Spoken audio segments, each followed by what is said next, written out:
you showing every single minute of this absolutely great race.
I don't think I can convey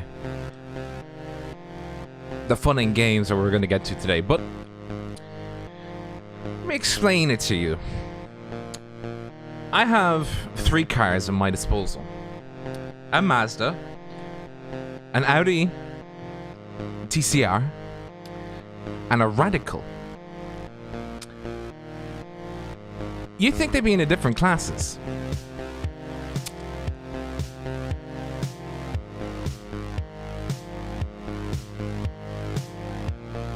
You're wrong.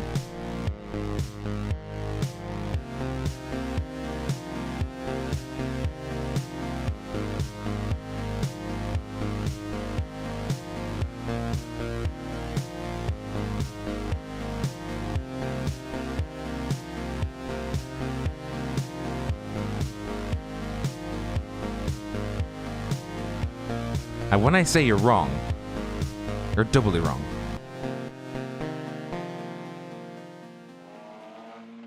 Craig, what do you think of this madness?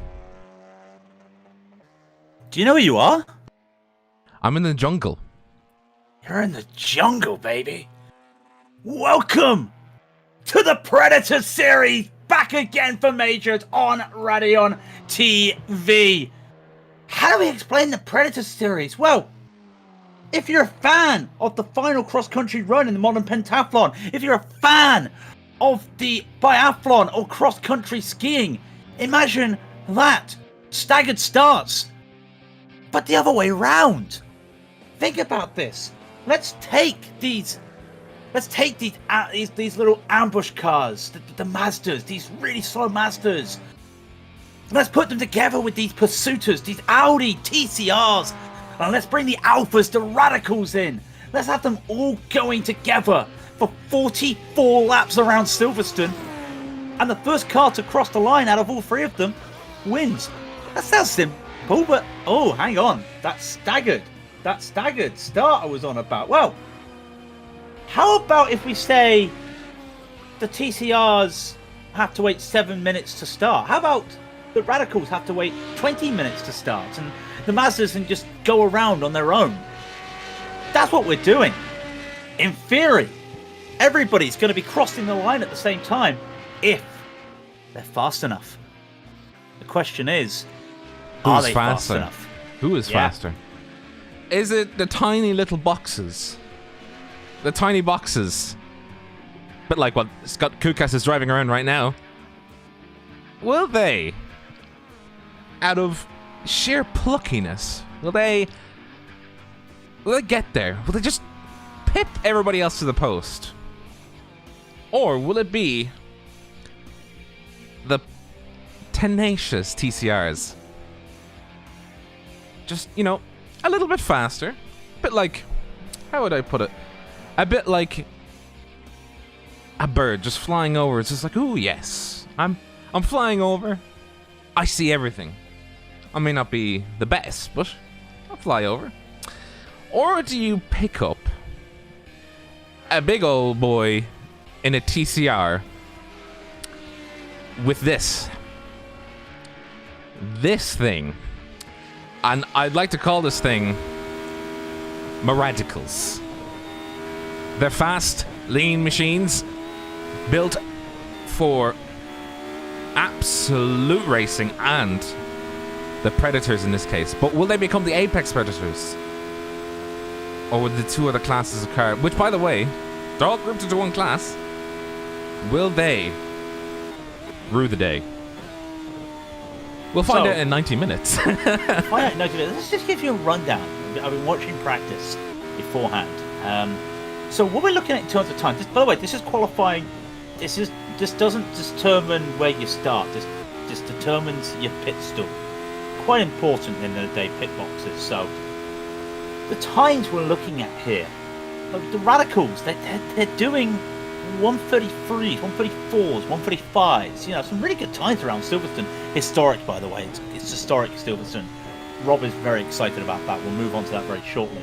The TCRs, that's add another 20 seconds. They're doing 51s, 52s, 53s.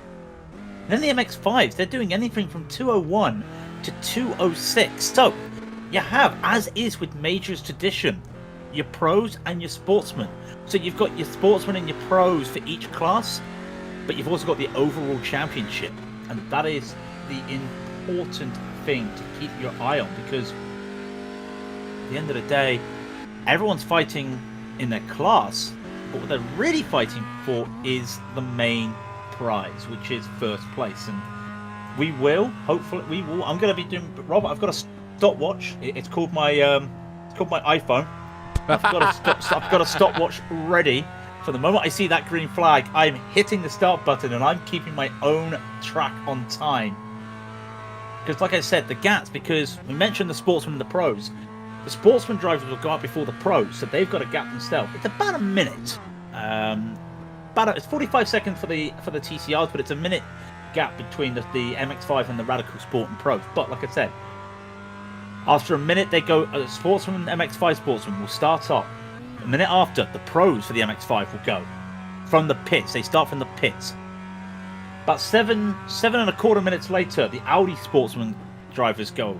8 minutes later, the Audi Pro drivers, and then we have to wait another 11 minutes and 45 seconds. Yes, 19 minutes and 45 seconds later, after the MX-5s have gone around and probably done well. They're doing 2 laps. They're probably doing 10 laps. Then come the Radical Sports, and a minute later, the Radical Pros. So that just gives you an idea that 44 laps is the goal.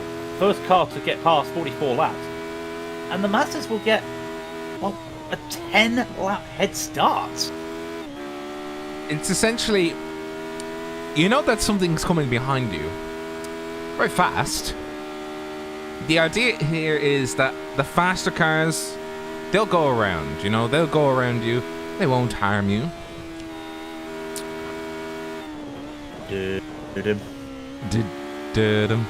But they come closer.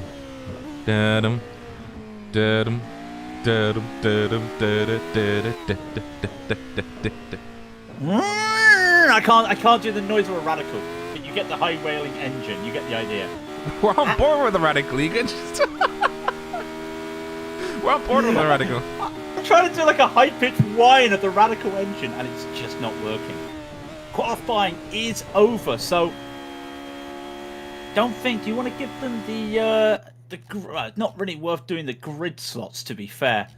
We will say, if you are part of any of these classes that are going out first, hats off to you, because it's going to be, well, concerning. Now, I'll let the qualifying results scroll by your screens. The man to watch is Mr. Smith. Eric Smith, 133.062. He's my money. to be able to try and best catch up to those dastardly MX-5s. I want to keep those my eyes on ambushes. TCRs, though. I'll tell you what, Joshua exactly. Wood, Brandon Whitwood, Michael Pozak, they're the guys that you've really got to be keeping your eyes on. Those are the top TCR guys. They've got a chance as well.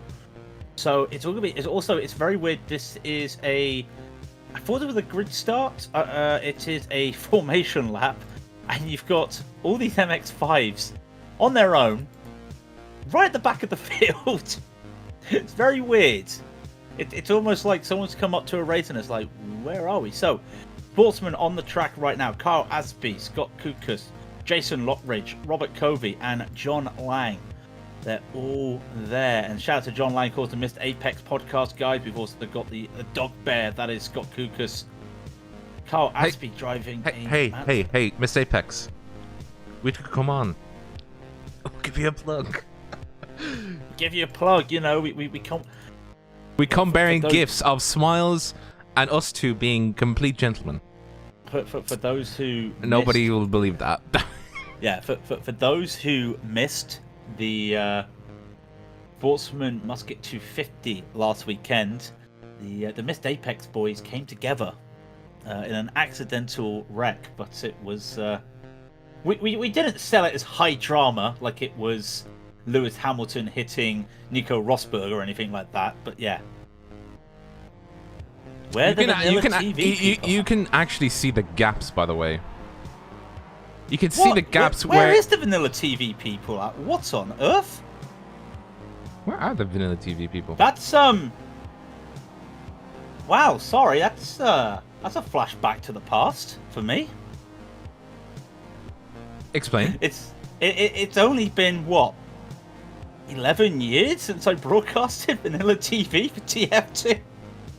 Wow, that is a blast from the past. It's a throwback. Throwback. So, Rob, now, I'm going to let you have your moment here. Yes, exactly. As we go around the greatest layout, Silverstone Historic, to explain the rules. They're not necessarily racing everybody around them. They're all part of the same class. However, the faster cars, they'll go around, try and pass. The goal is not necessarily position. Who crosses 44 laps first? Too soon. Sorry, Stuart. I'm sorry. That was a low blow by me. I know. Yeah, Joe gets the right idea. It's 20 minutes apiece before the radicals are released, and all hell breaks loose. For anyone that doesn't know us, we're Raidillon TV, the only corner you need. We do the European Sprint Series for the last year. We have done the official broadcast for the European Sprint Series. There is something I call the Lap of Hell, where not only do the LMP1s go by the GTEs, but at the same time the LMP2s. So you've got all three classes trying to find a spot on the track, with all three classes trying to get around each other. We are going to get that. After 20 minutes, we are going to get that. And it will look really weird because we'll be focusing on the guys who are laps down as they fight their way up to get it. And of course, they do have a free repair. But it's going to be one of those things that you've got your free repair. When do you take it? And furthermore, like, you've got to be careful because if you take it, you tow. If you tow, you're losing a lot of time. That's going to affect you. So it's going to be... I'm looking forward to this. It's going to be fantastic. It's going to be people like Michael Lane, right? He's going to be sitting in the pits going, and we just cut into him. He's going to be sitting there going, right, how on earth am I going to make up a minute to a car that I'm not very, not necessarily fasting, because the MX-5s aren't fasting, and we're coming up to bridge, so keeping an eye on the Missed Apex Mazda ahead of Robert Covey. They're being led around by the pace car now. It's a very long lap. But that raises the tension. This is Raidillon TV. The car number 48 of John Lang will lead them. The only corner you need is Raidillon. But I don't think you're going to get that. The moment that green flag drops, Rob, we're going to see chaos. And here they go. and off they go. John Lang has caught them off sleeping a little bit. He's going to be leading them. Probably one of the slowest possessions we've done with the Masters, but it's going to be a little bit of single file. Aspie is battling Jason Lottridge, and he has managed to get past Lottridge into Club, and he just continues on. John Lang has a second lead, and look at this. That's Robert Covey about to make moves on Stephen Polisson, or Stephen Polisson's already made moves as they come into the best section of motorsport. Maggots into Beckett into the Chapel curve. Our scoreboard doesn't even know what to do with itself. It's seeing all the cars pop in. It's we see just 6 drivers. Remember, 44 laps, and we put it on your screens. Boom, there it is. 44. That is your countdown to 0. 10, 9, 8, 7, 6, 5. As Robert Covey goes over to the second dive on the inside coming into Stowe. And guess who just got released? It's the MX-5 Pros have come out to play. Wayne Hutchinson will be coming out, I think, as well. I'm just trying to see who else comes out with him. That is Nick Cohen and Sam Harper, Michael Lane and Trevor Vavoski also coming out. So that is a minute. They're almost half a lap behind those leaders in the MX-5s, as we still got this battle brewing between Slaven Polisson and Robert Covey. My scoreboard really doesn't have any idea what to do with itself. It just broke. It will work itself out, do not worry. It's also interesting to see that my scoreboard is showing everyone's making 26 places up. But it will sort itself out. Yeah, just so you know, John Lang, apparently, he started 24th. He's now made up 23 places, technically speaking. In all due fairness, Scott Kukas, right? Scott Kukas at the back of the field. He is coming in to Luffield right now. And you think to yourself, okay, not too bad. He's 43 seconds now behind as he comes around Luffield into Woodcott. So already those pros have made up 15 seconds on a lot of these drivers right now. So it's very interesting to see exactly what's going on. We're at 2:18.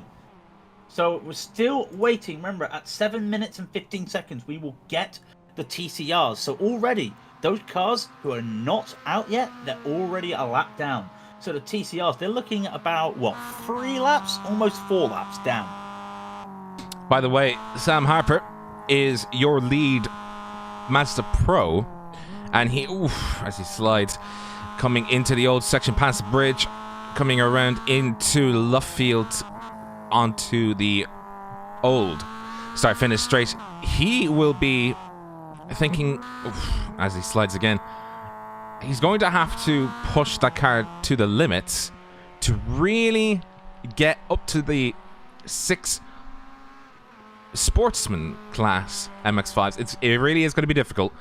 We're going to try and keep you in where everything is. It's all about number games. You have to reach a certain amount of lap time, sections gained. All the while, you're going to be these poor boys and girls. They're going to be chased down by much faster cars. They have nothing. There's nothing you can do. No. Watching Michael Lane at the moment battling Wayne Hutchinson as they come into Maggot and Beckett. And you can just see the Mazda MX-5s, if you haven't driven them for a while, they like to slide. It's fantastic just to see it, to hold on. Some of these guys, they will be the purest. They will have their clutch. They will have the stick shift. Some of them may even be heel towing. Other people, they'll just be sticking with the flappy paddles on their little steering wheel and hoping the auto clutch comes in. But it's so hard to get a good run out of these things. It does feel a bit like a stock car. Just got to find the right exit. Oh, that is, sorry, just to say exactly what you were talking about. Jason Lottridge, correction, is in a sort of in a 3-way battle already. The sportsmen, they're definitely not hanging around. They're going to try and, get to grips with the current situation. I think they're also getting to grips with the fact that they need to get as far ahead as possible. This is like nature. Unfortunately, you gotta push up a bit to really get safe. What's it? The early bird catches the worm. Look at Lottridge, how far he went into the first part of Maggots and Beckett's, and he looks like he's trying to set himself up a move over Stephen Polisson. It's just not working at the moment, but you can see he's just got a little bit more confidence through these corners. He's really working it right now.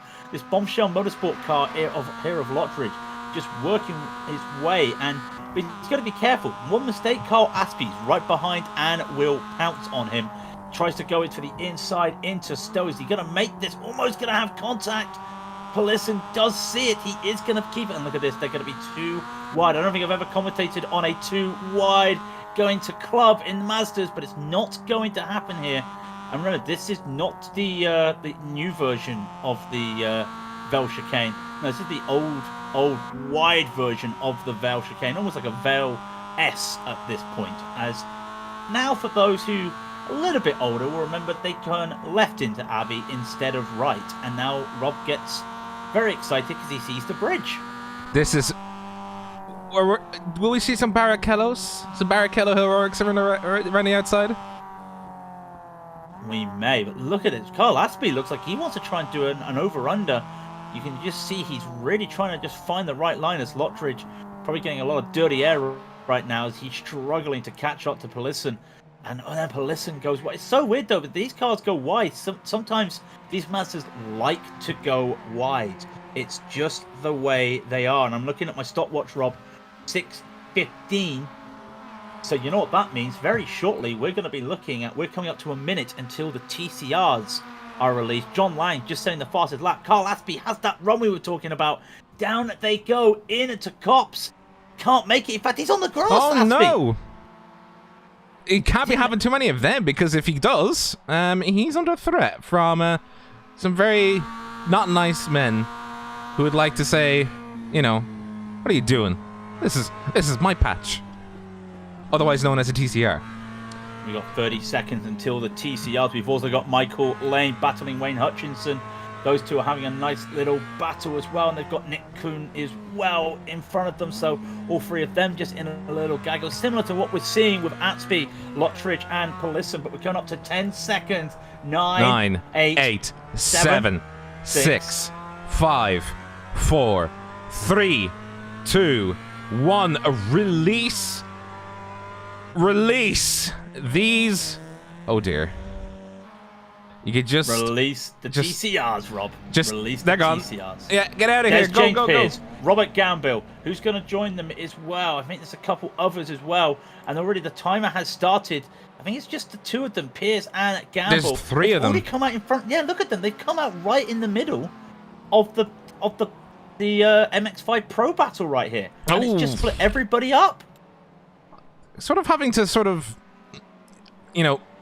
already get used to the fact that, there's going to be others cars. 7. Oh, don't tell me. 6. Remember, It's only 45 seconds. 2, 1. Unleash the TCRs. And all the TCRs come out, and oh my word, look at them all. Look at them all coming out of the pits right here. Here they come.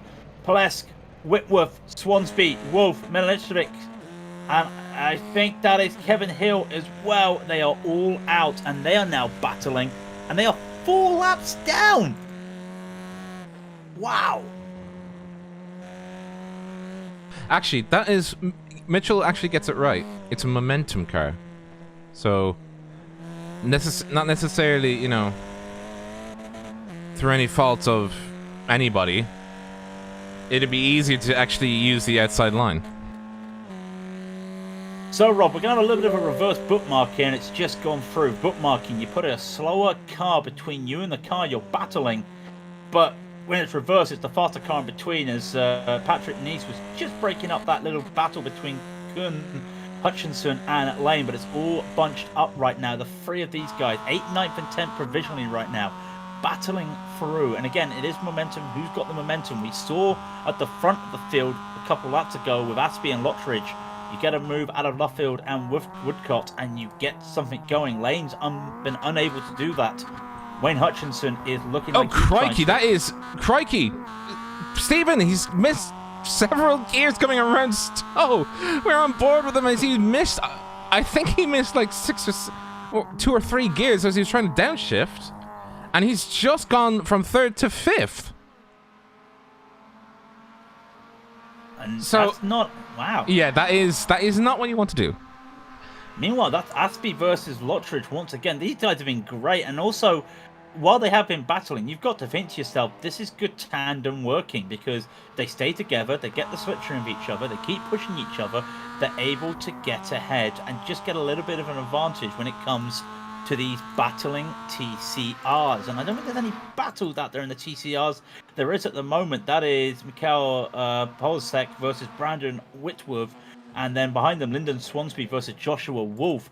Those guys are battling. In fact, throw it into a four-way battle. Swansby, Wolf, Milicevic, Hill. Oh, man, into Maggots and Beckett's they go. And Wolf almost getting collected in the back from Dawid Melimitic. It's just so close right now. Look at these four just going by. And remember, because of the Mazda, because of the Radical, this is old damage model, not new damage model.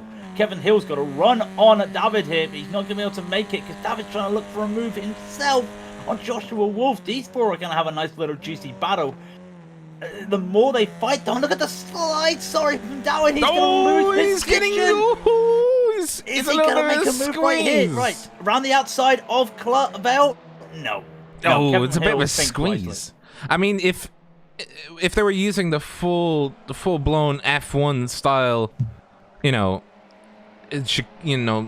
tight chicane, I would imagine that would have been a massive squeeze. It feels like he really does want to occupy a squeeze area as I come under bridge. Bridge? How you doing? Miss you. As Kevin Hill. The over-under. The over-under. Does he do it? Does he do it? Oh, coming around the outside, coming into the old section. The old final section, coming up towards Luffield. Kevin Hill is behind. Touched. Oh. TCR Pros absolutely going at it. I mean, they're going at it, but they also have to remember they have to be fast. It's that conundrum. Do I fight, or do I just go? That's just. It does sound very simple, right? But in this case. In this very case, it's a bit like saying, by the way, Patrick Nice is in the pits. Patrick Nice is in the pits. I did not see what happened to him. But it looks to be like there have been issues for Nice.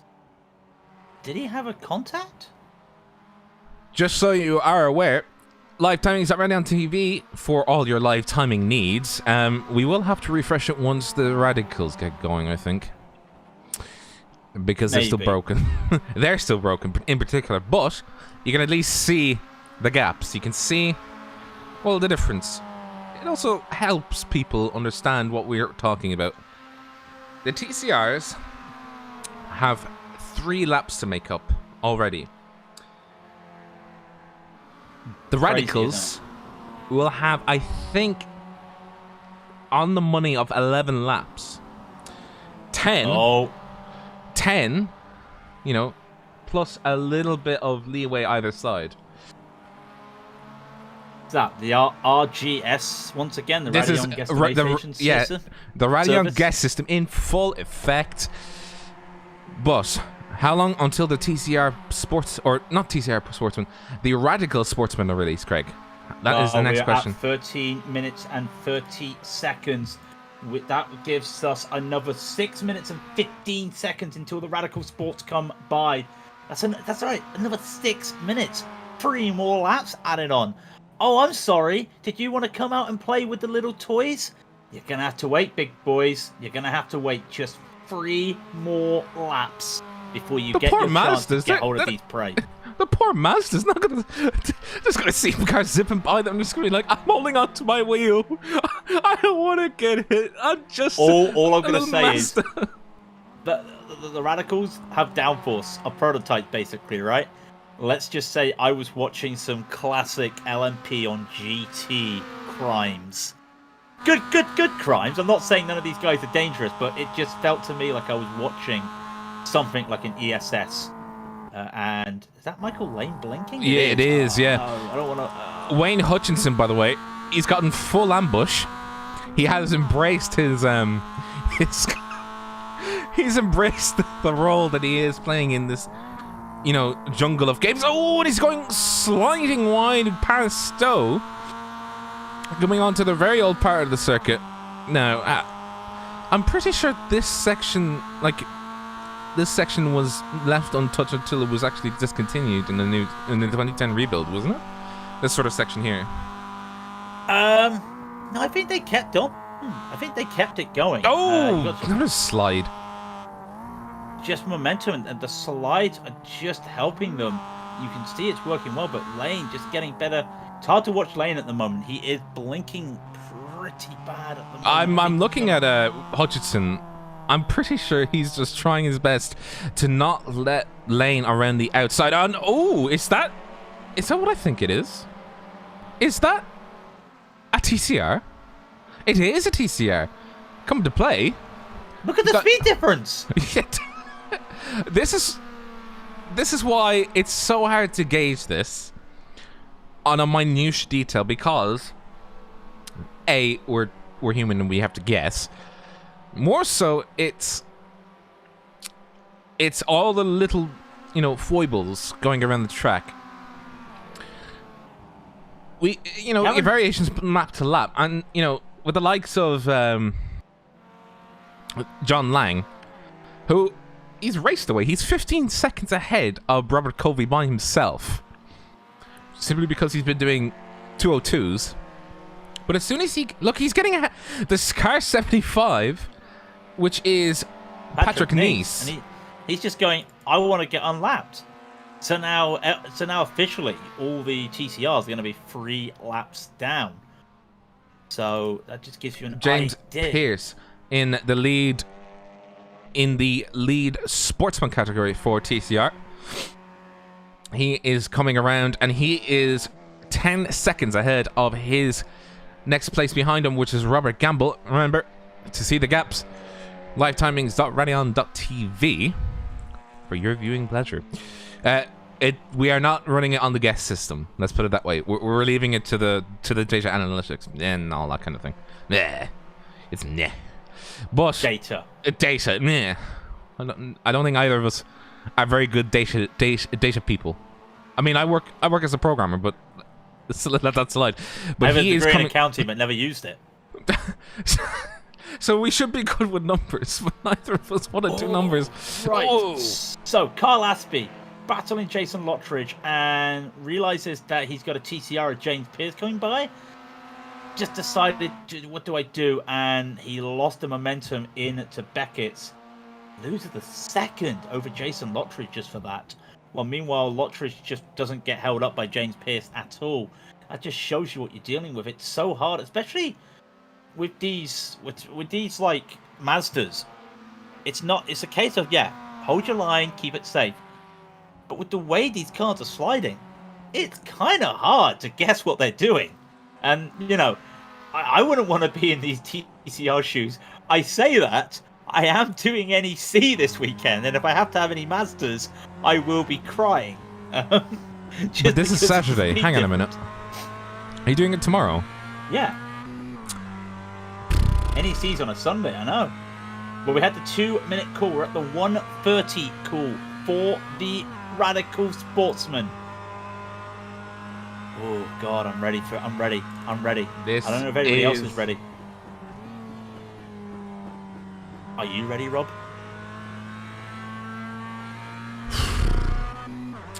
Chat, when we start counting down, I want you to count down with us. Because all hell breaks loose. I'm scared. I really am. Like, myself and Craig, we're going to be fine. Both of us will go home. We'll go home after this. We'll sleep soundly in our beds. We're afraid of the poor Mazdas, the poor TCRs. What will happen to them? Wayne Hutchinson, by the way, getting over. He's battling Michael Lane into bridge. Oh, that's Michael Lane pulling a Barrichello around the outside, coming past bridge into the old section of Luffield. Well done to you, good sir. Keeping up the dream. The car 62. Let's get a replay of that very quickly while we wait for the big boys to come around in the inside. 13, 12. All right, counting 10, down.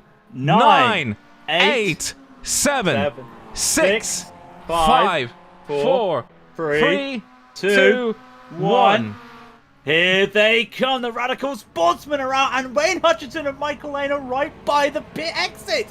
They are not going to have a good time here. While this is happening at the same time, Michael Lane has got a bad run, and Wayne Hutchinson is going to try and go around the outside of Maggots and Beckett. Here they come, 2 wide into Maggots, 2 wide to Beckett, but Wayne Hutchinson decides, I think it's going to be a little bit easier if I just hold back. But both these guys are a little bit unsettled now by taking different lines.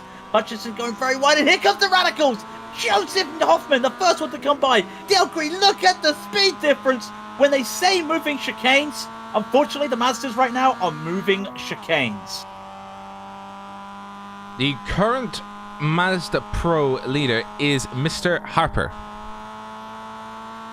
And we are almost at 10, 9, 8, 5, 4, 3, 2, 1. Here we go. Everyone is out. Officially, it's going to be 10 laps. The Radical Pros are out. The Predators. Oh, crikey, that is Eric Smith having an accident, almost spinning coming out of the pits. This has really gone bad for him, and he's absolutely held up for everybody else. And that's Mike Razumas on the outside trying to come past Isaac Snyder, the professionals. Not waiting until they got out. They were literally like, oh, we're a corner in. All right, time to go. And it's on. It's on. It's absolutely on. The Radicals are all together. The pros are together. The amateurs are together. It is on right now. We've already got Bet Tosin. Bet Tosin's already got damage. He's got wing damage. He's got massive damage. What's happened to Trosin? Brett Trosin already out. Oh, crikey. Mike Razumas, sorry. Still trying to get by. I've got panicked by the TCR of James Pierce, still trying to just do his thing. And Isaac Snyder on the inside. He's got it. Is he going to hold on to this? That's the question. Smith will respond at the bridge. He won't. There's a oh my days! Talk about threading the needle, Isaac Snyder and Eric Smith. Did not think they would make that corner, but what speed difference! If you wanted to see a representation of speed difference, I think that corner there, going through bridge, just said everything. Snyder, Smith continue to battle, and Snyder's in the pits. Snyder's already gone into the pits. What's going on with him? And the leader now is Eric Smith, who had the accident, by the way, when he was coming out of the pits. He just slipped up. Just a smidgen. It is 7-Up versus whatever livery Smith is running right now. Now, the Mazdas, I was actually on the money. It was 11 laps they completed before the Radicals were let loose. I say let loose, I mean hell was let loose. Well, John Lang has a 21-second lead over Robert Covey. That's true. It's gone now down, fortunately though. That was at the start of the lap.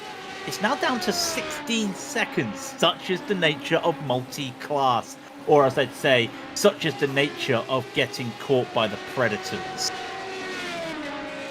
It is going to be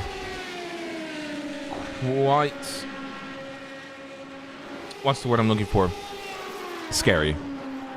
I think these cars are literally going to be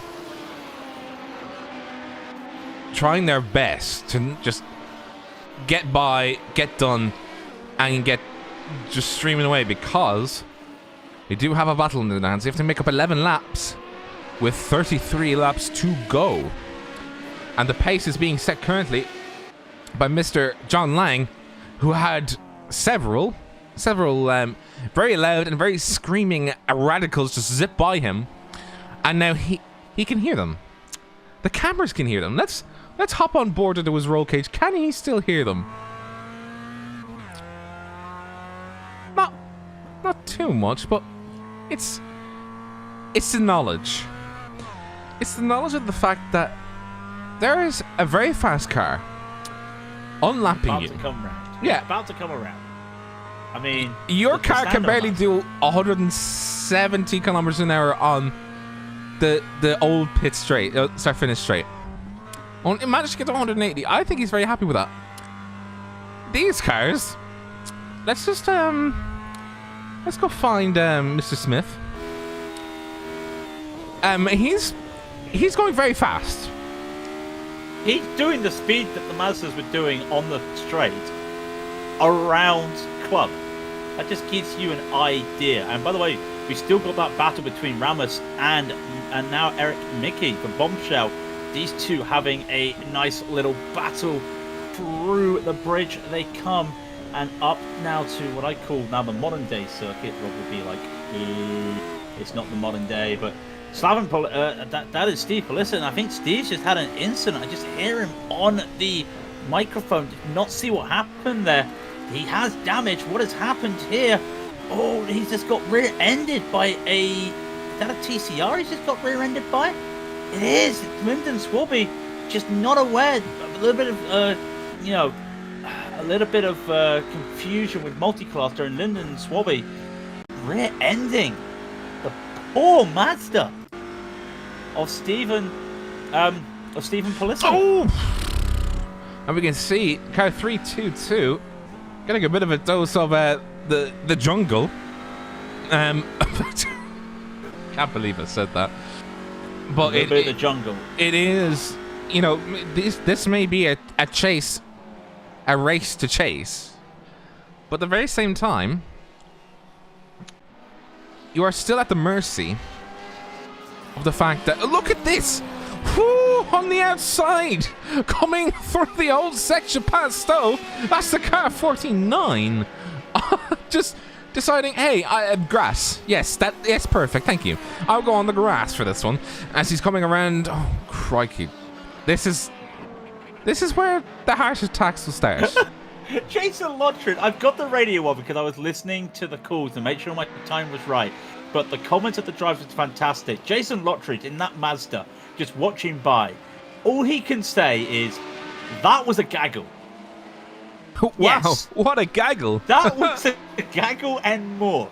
You've got Swarby, Malaradzkiewicz and Kevin Hill all battling. Joshua Woods just coming out of their distance as they're all battling.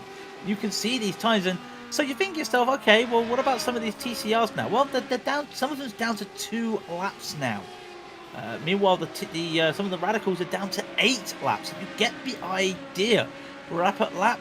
Well, where are we overall? We're lap 14 of 44 as John Lang. I'm just keeping my eyes on John Lang. Where is John Lang? He now 24 seconds up the road, and let Jerry Morrison and the TCR by through Stowe. So yeah, you're getting the idea of where they are. Sorry, just to say, Sam Harper has now overtaken his first sportsman Mazda, so he is now on the charge. He is lapping a second and a lap faster. However, he's only got 31 laps to do it. He's not going to make it at this current pace. Oh, anything can happen, Rob. We know this ourselves with multi-class racing. Anything can happen. You've still got Kyle Aspey battling Stephen Palisson as well, and those two have started. So you think those two are battling. Sam Harper's... Oh, crikey, that is Michael Lane gone off. Michael Lane going off. What on earth? Coming through Maggots and Beckett's. He's in Maggots. Oh! The Predator has struck, but not in the way that you would expect it. Oh, we've also got a TCR off. Lyndon Swarby has gone off. Lyndon Swarby battling David Melantrowitz coming into Luffield. I think it was just a little bit, late braking from Melantrowitz. I think he was on the grass and didn't have all the braking. And just hit, Oh, car number 13. That is Isaac Snyder. Not doing in the best places, but I mean, let's go on board and see what's happened.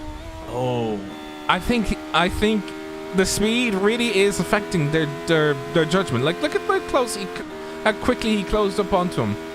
On the inside, he sees the door open. No, the door was open and it closed super quickly on him, and he has got a lot of damage, so he'll have to come in for a repair. And I think he has problems really to get cracking through, to get back up into speed. Gavin Barber, by the way, he's sitting sort of in the middle of the professional pack, but he's trying to keep up with a car that's just screaming away. It's Jimbo Pfeiffer. Oh, I got... Okay, so I can get this last name right, but I can't get other last names right. Thank you, me. Thank you, me. Wow. Okay, so it's very interesting to see. Also, by the way, one thing we haven't mentioned: 92% Fahrenheit. I mean, humidity. Sorry, 92%. 92% humidity. What does that mean? Very slippery. Some fast speeds as well, but very slippery out there. You can see a lot of it right now. It probably explains why a lot of the Mazdas having issues around here. As they could a little bit of a tweet there from Gavin Barber. Somebody please. We have Craigisms now, okay? We had Murrayisms. We now have Craigisms. 92% Fahrenheit. I'm gonna make that an emo. Thank you for the inspiration. Eric Smith and Nieve Perez Torres battling each other now as they come up into Stowe. Get the timing tower to your way so you can see this action in full tow. As he comes around, he's going around the outside. He's let them by, and I think he is a sportsman. The sportsmen have been struck. No, actually, I know Torres had to come in for a pit stop. I believe he came in for a pit stop later. Something unfortunately happened to him, but he also got Mike Mass right behind him. But meanwhile, Mick and Eric's, oh my word. Okay, that's a tongue twister for me. Eric Smith and Eric Mick. Just call them the two Erics. The two Erics, I know. Yeah, remember the two Ronnies back in the day? Oh, do I ever? Look at them navigating traffic right now. And this is where everything just bunches up, and Mick there in the bombshell car having to find ways around. You can see that was not the section they wanted to catch traffic into Priory, Brooklands and Luffield. Late braking from Mick. It's not worked out for him as Smith decides to keep on pushing. Just going to keep on rocking. They've got clear air for another 5 seconds as Patrick Neat is in front of them, and that will just go quickly. The track has just gone very bright. I think the clouds have gone in, so the track temperature is going to be heating up a little bit around here through Maggot and Beckett. Smith is trying to pull away. He's unable to. Mike Ramat is just seeing that and thinking, I might have a chance here. What's the slipstream here? Down into Stowe. They've got a Mazda right there. It's a TCR, sorry. They're going to have to find a way around the TCR. They're held up. Smith's going to go one way. Mick's going to go the other. It's Hacker and Schumacher into the inside. Mick can't make it. Smith's going to hold on. Whoa, that was Hacker and Schumacher. Is there a response from Mick? Side by side, going out of club. It's not going to work though with that TCR, that Mazda there. I thought he had that for a moment. I thought the bombshell car just pulled off a bombshell. Still going. No move into bridge though. These two are battling well. It's nice to see some radical racing. Oh, well, I mean, it's radical racing, and then there's the poor Mazdas having to hold on to this thing with for dear life. I'm still keeping eyes on Mr. Boys in Sam Harper toys with Sam Harper in his vehicle. He just posted a 202.611. He's slower than John Lang.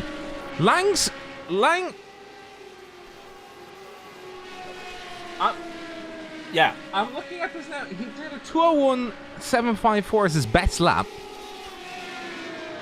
Sam Harper did a 201.672. Oh dear. Sam Harper has it all to play for, and he's got his work cut out for him. He'll get up into second for sure. I think given his current pace, he'll get up into second because he's 2 seconds faster than Robert Covey. But it really is going to be a difficulty as he is closing in on his next target, Stephen Pollison. And Stephen Pollison, he just sees. It's like he's sitting on the side of the road, just watching cars go by. It's like oh, don't, please. Sorry, I had a breakdown yesterday, so I don't want to talk about it. My work van broke down. I don't want to talk about it. I want to talk about Eric Mickey versus Eric Smith once again going around. I think Mickey might have to move into bridge this time.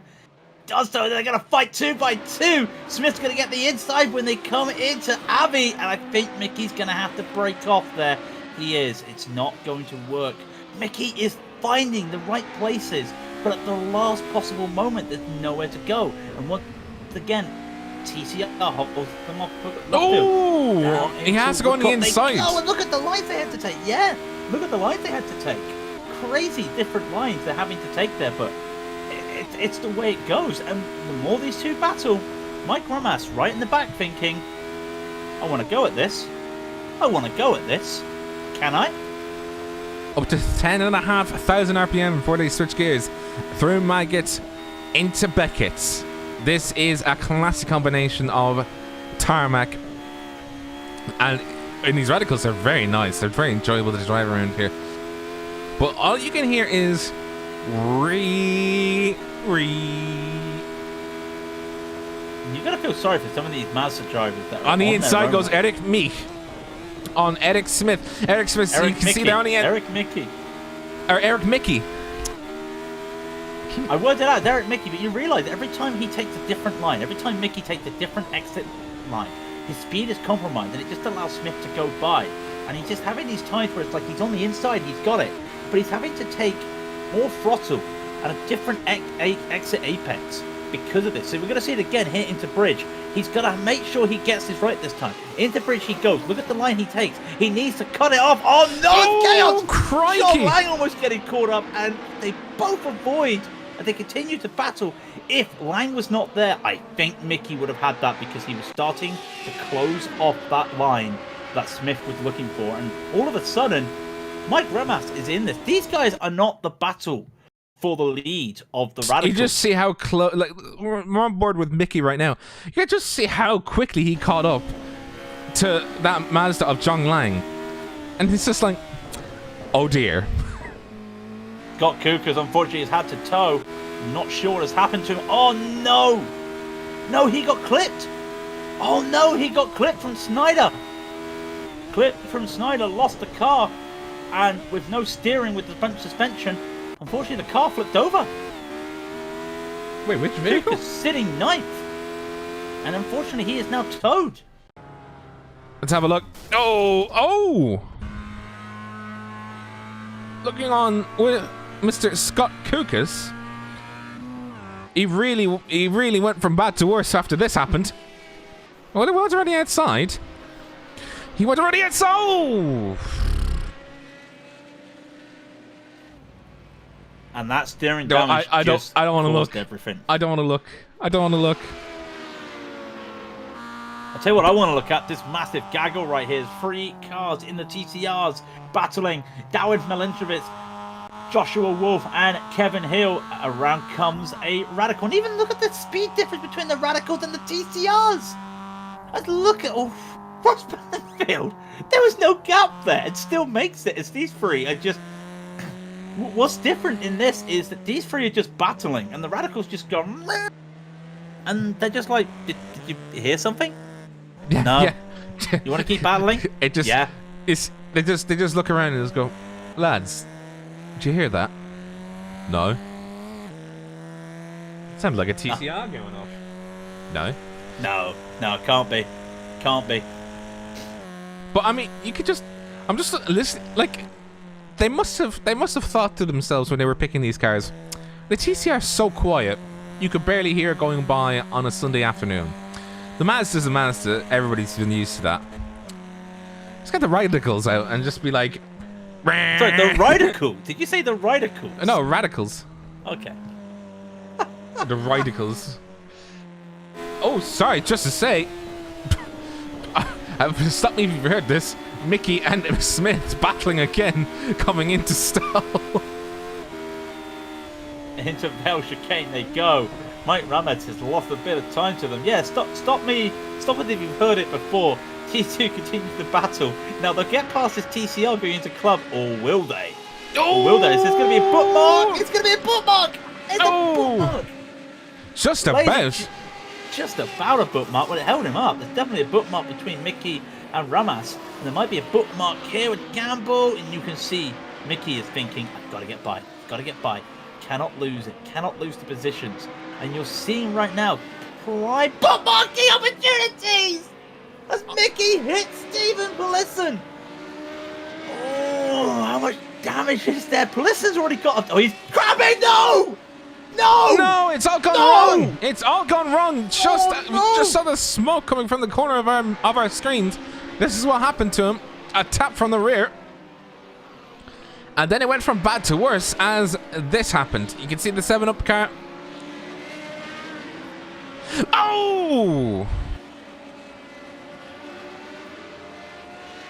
That one knock took the steering, took the suspension damage, and that car from Polisson just could not go. And he tried to get the steering wheel, and that is what's happened. That is so unfortunate. Kukas, sorry, not Kukas, sorry, that was Ramos. He does pick up a little bit of damage, does he? A little bit of damage. He should be okay, but lost a lot of time to Mickey and Smith. And, oh, that's unfortunate. That is a pretty big bang up. Sam Harper, by the way, I do think I can see how he can catch up to Mr. Lang, Sir John Lang. They're doing really comparable laps. He's actually losing time. Wouldn't you believe it? To Mr. Lang, that Sam Harper is. Sam Harper is. I think he's driving the wheels off it. He is 5 seconds faster than Jason Lotridge, and he is. Oh my crikey! You can just see the closing speed. Ooh. Here the rare Mazda MX-5 approaches its race before, out of nowhere, the Radicals come Yeet. to take their place.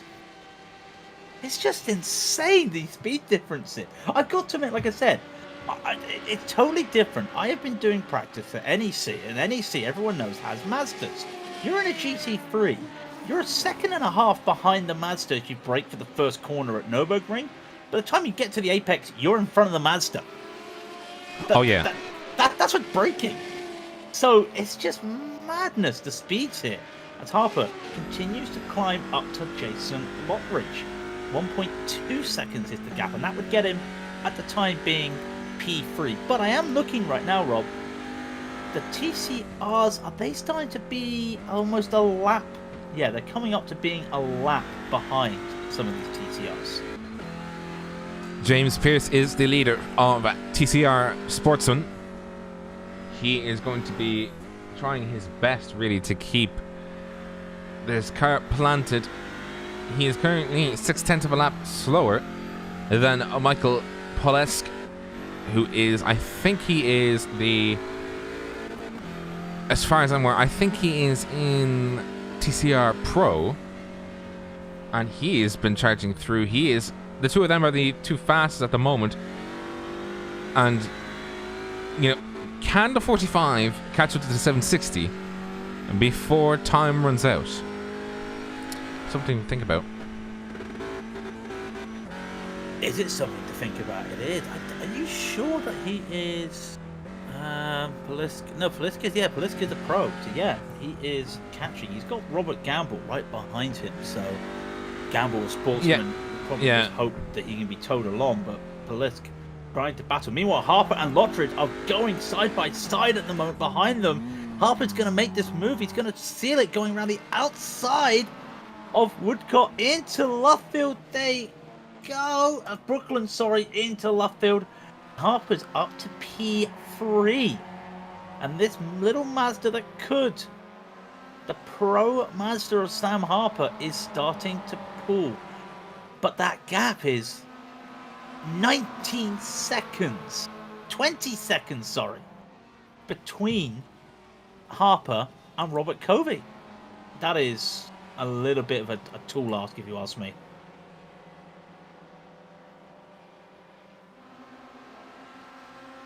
So, continue to keep looking around. You can see on the timing towers, so some of these radicals are 6 laps behind, some of these radicals are 7 laps behind. They are quietly closing in. We're coming to the halfway stage. We are at the halfway stage. Minus a lap. We're at lap 22 of 4 if you take what John Lang is. And he's just having the time of his life right now for Missed Apex. Just out there, just loving what he's doing. Just, you know, just relaxing, like you do. Remember, live timings are available on our website, livetimings.raidillon.tv, as we continue to keep our eyes everywhere. It is. You know, the spider. We're spiders, apparently, because we need like a million eyes to look everywhere, because it's halfway, and it's difficult to sort of gauge because there's so many possible combinations. If you want to do your own possible combinations, number crunching, a lot of times I write onto the TV as we see again. Just look at the literal closing speed of the radicals. It still amazes me. Just goes. It's just absolutely crazy. Even with this battle between Manariskowicz, Wolf, and Hill, these three have been, like, stop me if you've heard it before, like we've seen with some of the other guys in other classes, these three have been glued together since the start of the race. They're practically matching lap times, and it does feel weird watching these TCRs because they're faster than the Mazdas, but you don't see them sliding around a lot. It does feel like they're a little bit slower than the Mazdas when it comes to cornering, but it's just fantastic just to see them going around. But again, trying to find the opportunities, and Wolf's unable to. If these guys are just complacent with just holding on and staying to where they are, it's going to be fine, but it's going to be a challenge just in itself to pull together and catch up. They're currently sitting 16th, 17th, and 18th overall. They are only 2 laps down though, and they're slowly approaching the Mazdas. But like I said, they're coming up to P4 and P3 in the Mazdas. Once they get by those, you've got to wait another 20 seconds to get to P2. Then you've got to wait another 30 seconds to get to P1. So for these TCRs, it's going to take a while. As John Lang comes into the pits, I think the Mazdas might need a drink at this stage, don't you? Just a little sip. I mean, let me think about this for a second. How big of a tank do they actually have? Oh no. John Lang's taken tyres.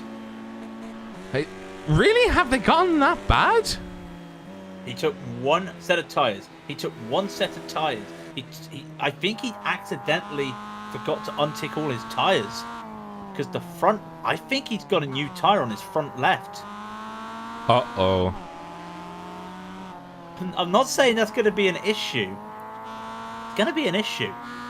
Oh, yeah, it's going to be an issue. I mean, he lost, 16 seconds in the box. Let's see what Sam Harper does as he's coming into his pit box now, to see what kind of thing that he can do. Remember, the Mazdas, they don't have pit limiters. So you best start learning how to. No, they don't. No, they don't. Oh, no, they're cup cars. They don't have pit limiters. The only 2 cars in this race that have pit limiters are the Radicals. Oh, Sam Harper is taking tires as well. I hope but that's not a case of. He's out of the box though. Are we sure that's tires or it's just like they're refueling? I've never seen that animation before. Oh no, that's tires. When they're onto refueling, you just put the hose into the car and then you go bloop bloop bloop bloop bloop. You know, like when you're changing oil out of Gran Turismo, it's like you make that noise as well. You can tell what year we came from. Yeah, I thought you said a year. It was like an era. But that does mean the gap has closed between Mr. Lang and Mr. Harper by 4 seconds. It'll be interesting to see how he can convert that into more pace, though. The oil sipping man, Mitchell gets it. The good old days. Yes, the good old days of doing some very, very healthy organic stuff by making your car, or in my case, the Dodge Viper, go around the oval like the test track oval. Oh yeah. There was a way that there was an upgrade that you could do in Gran Turismo 3, and they didn't fix it in Gran Turismo 4, where you just keep accelerating.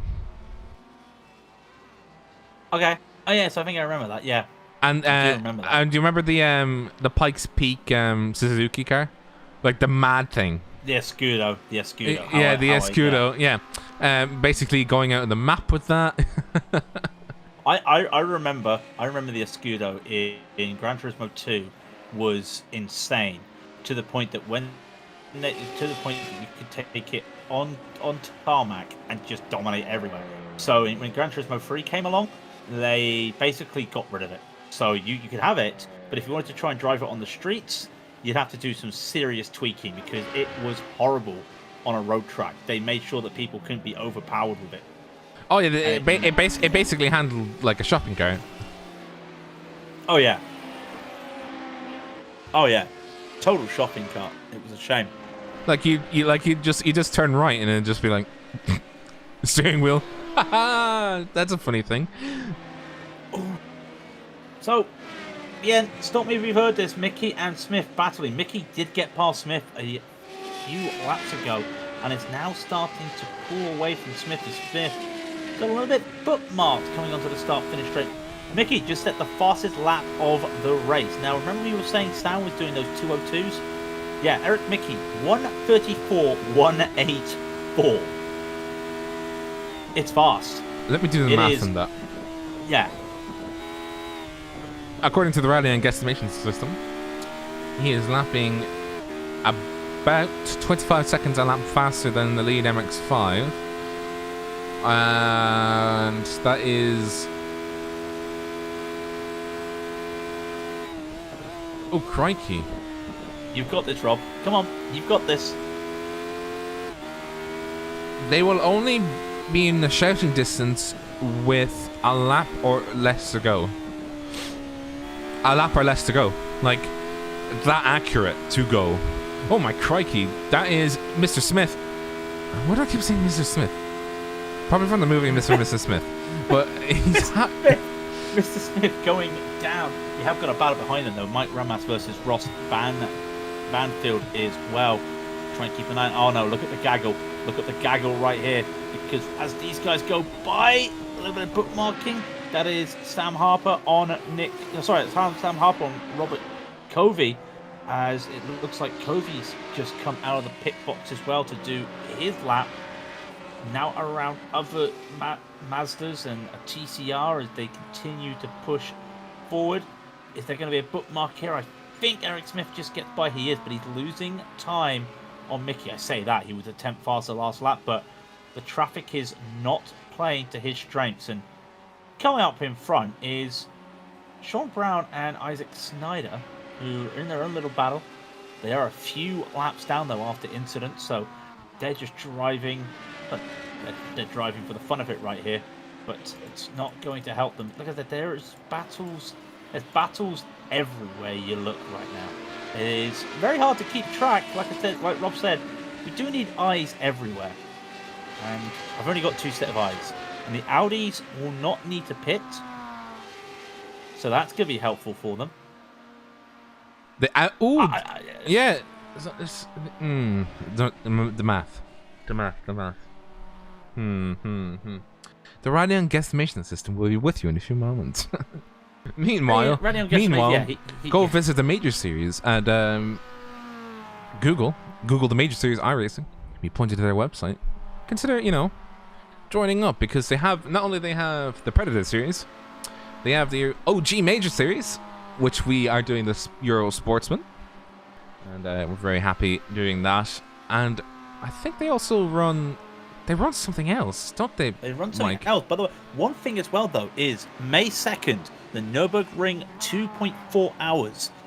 It will be available for members who have the Majors Series. There we go. Sorry, it was in the Majors Series Pass. But one of the things as well, with the big stretch coming up with the Nürburgring 2.4 and the Indy 500, the Majors are offering a free month of Majors Platinum Pass. That will give you access to two of the races that are coming up, which is the Nürburgring 2.4 and the Indy 500, for free. There is a code, and there is a code you can go to for the Platinum Pass, and you can get it for free. Cancel any time, but of course, we would love it if you would stick around to join one of the most interesting and fun series on all of iRacing. If you want to prove you're a good driver, can you prove it on many different continents, many different cars, many different formats? That is the major series. We've been to Daytona, we've been to New Hampshire, we've been to Zandvoort. Yes, we've been to Zolder. Sorry, we've been to Zolder. We have been everywhere. The question is, you were saying something sacrilegious. You were calling Zandvoort Zolder, and I was going to be very sad. Yeah, once you join, you can it's like that song Hotel California. You may check out any race you like, but you just can't never leave. Right, so we do see some more Mazdas pitting. We've now got a 4-car battle here. There's Jerry Morrison, there's David Milantrovic, there's Kevin Hill. Let's all go together again. It's Canada versus a car with just the simple, well, the TFR Labs, but he's got a simple message on the back of his car, racing for John. Behind them, you've got the Infinity Decals car, the Torque Racing car, the Torque Cup Racing. Oh no! Yeah, no, you Sean just Brown, see. It's you're trying to talk about what we've got here, and just all you see is just radicals. I'm losing the words. It's chaotic. It's like this, right? This is nice and normal. This is the only thing that is ever nice and normal. This pits. As soon as you go outside the pits, it turns into this. TCR is getting bullied and just trying to figure out what's going on. And the poor man's just sort of just running away as fast as they can. It's like the pit stop is that classic forest music. You know that, and then you come to this battle here with the TCRs and the radicals, and you just come to metal. That's what it feels No, you just hear "Welcome to the Jungle."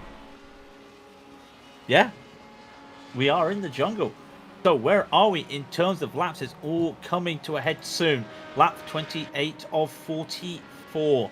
We're coming into the business section now as we hit the final half of the race. John Lang has a 40-second lead over Jason Lottridge, who all of a sudden Sam Harper has caught on to him very quickly. In fact, Harper is almost lapping 2 seconds faster than Lottridge. Well, Sam Harper was already faster than Jason Lottridge by 2 seconds, but the main goal that was that he had to have been faster.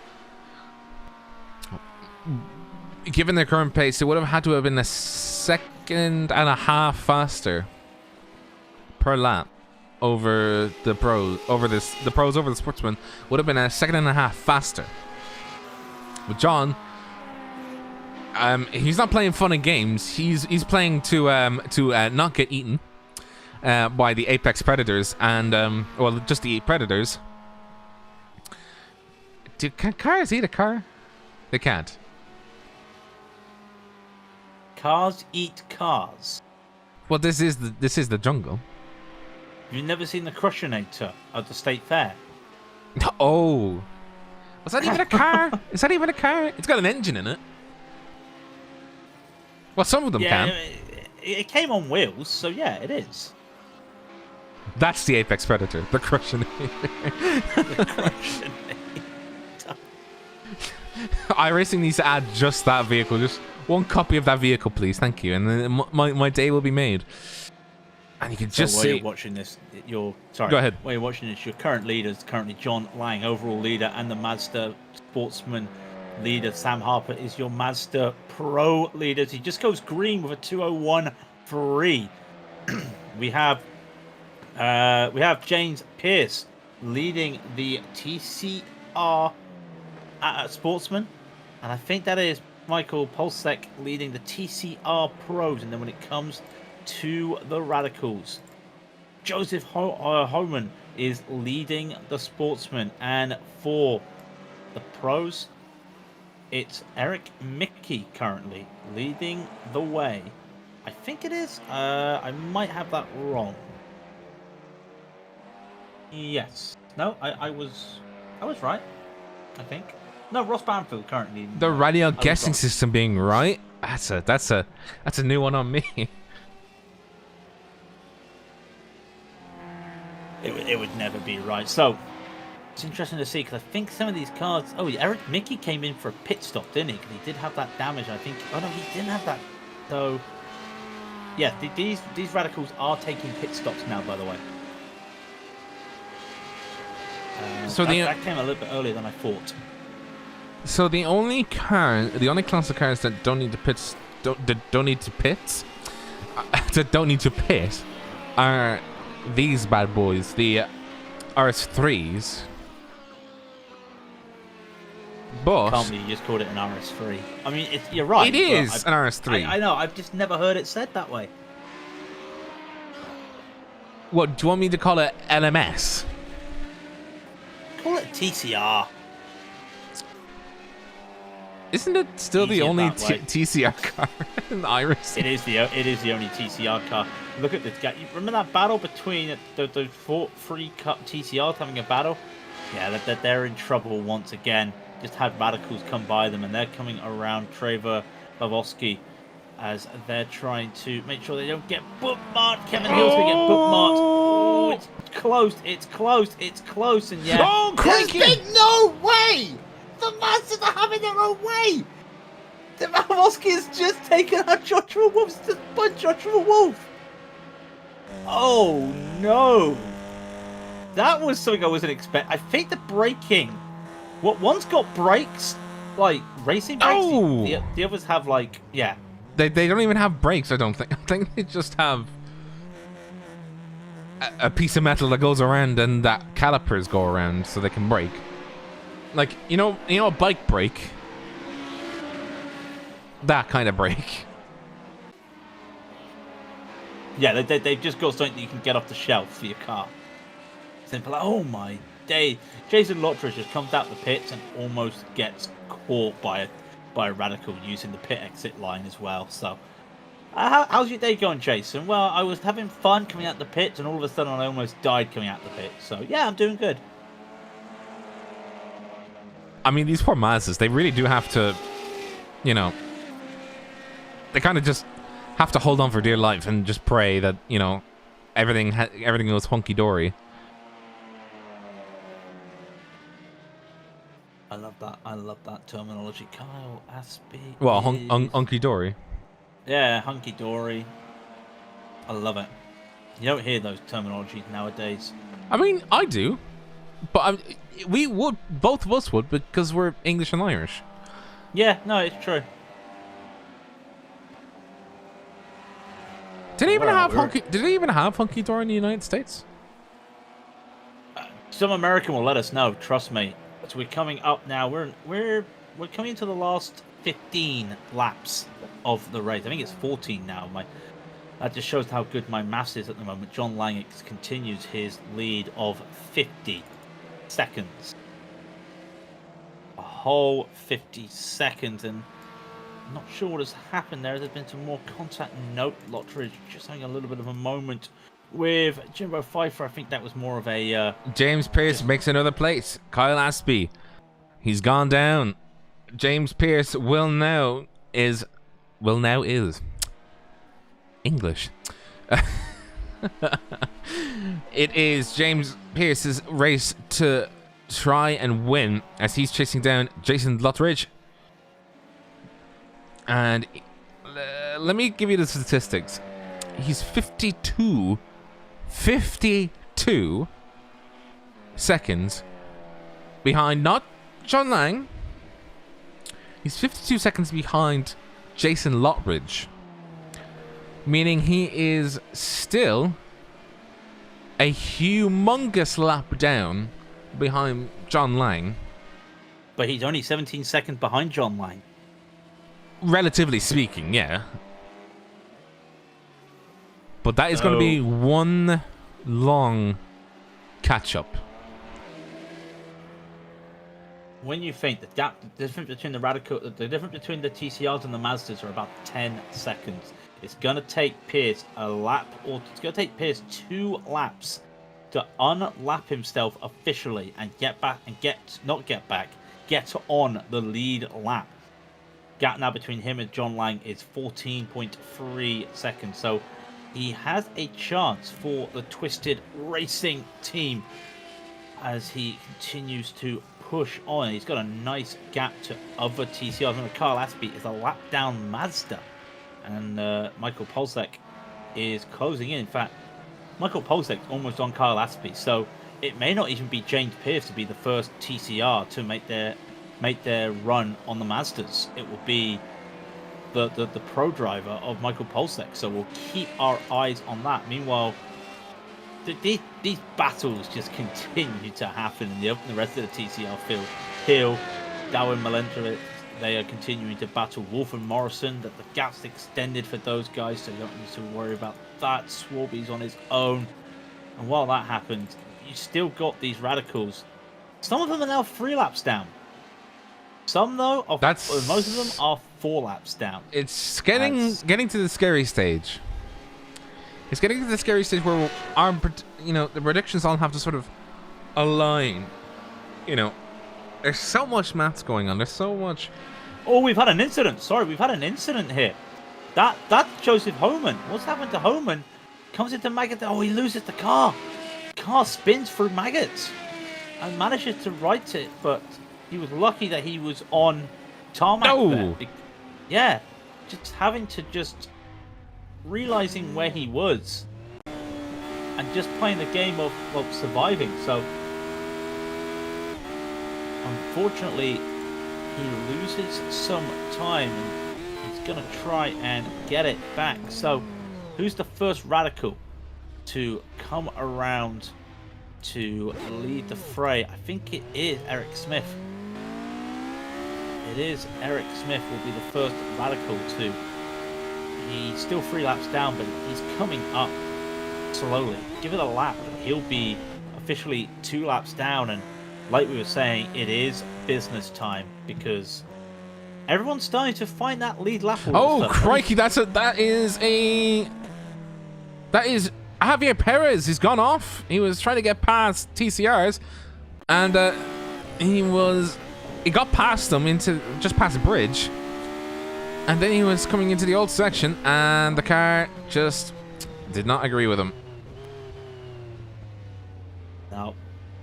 Carl said no, and these radicals, remember they're prototype cars. That they've got a lot of. He's parking it. I think he's parking it. He has parked it. I think he's used he's already used his free repair.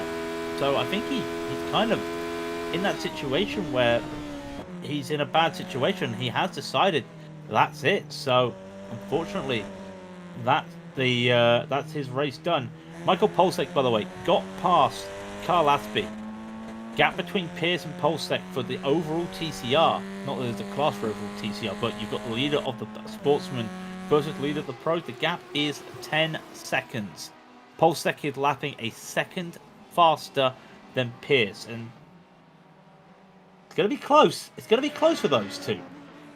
In fact, keep your eye on these two because we may see these two battle at the end of the race for the win. Pierce is a 1.5 seconds behind John Lang. If he gets this, he will be the first TCR on the lead lap. He sees him. Lang's, yeah, he sees him. He sees him.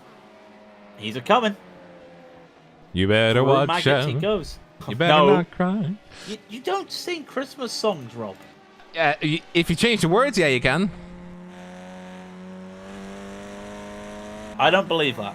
Yeah, you can. What I do believe is the Twisted Racing red of James Pierce is officially on the lead lap.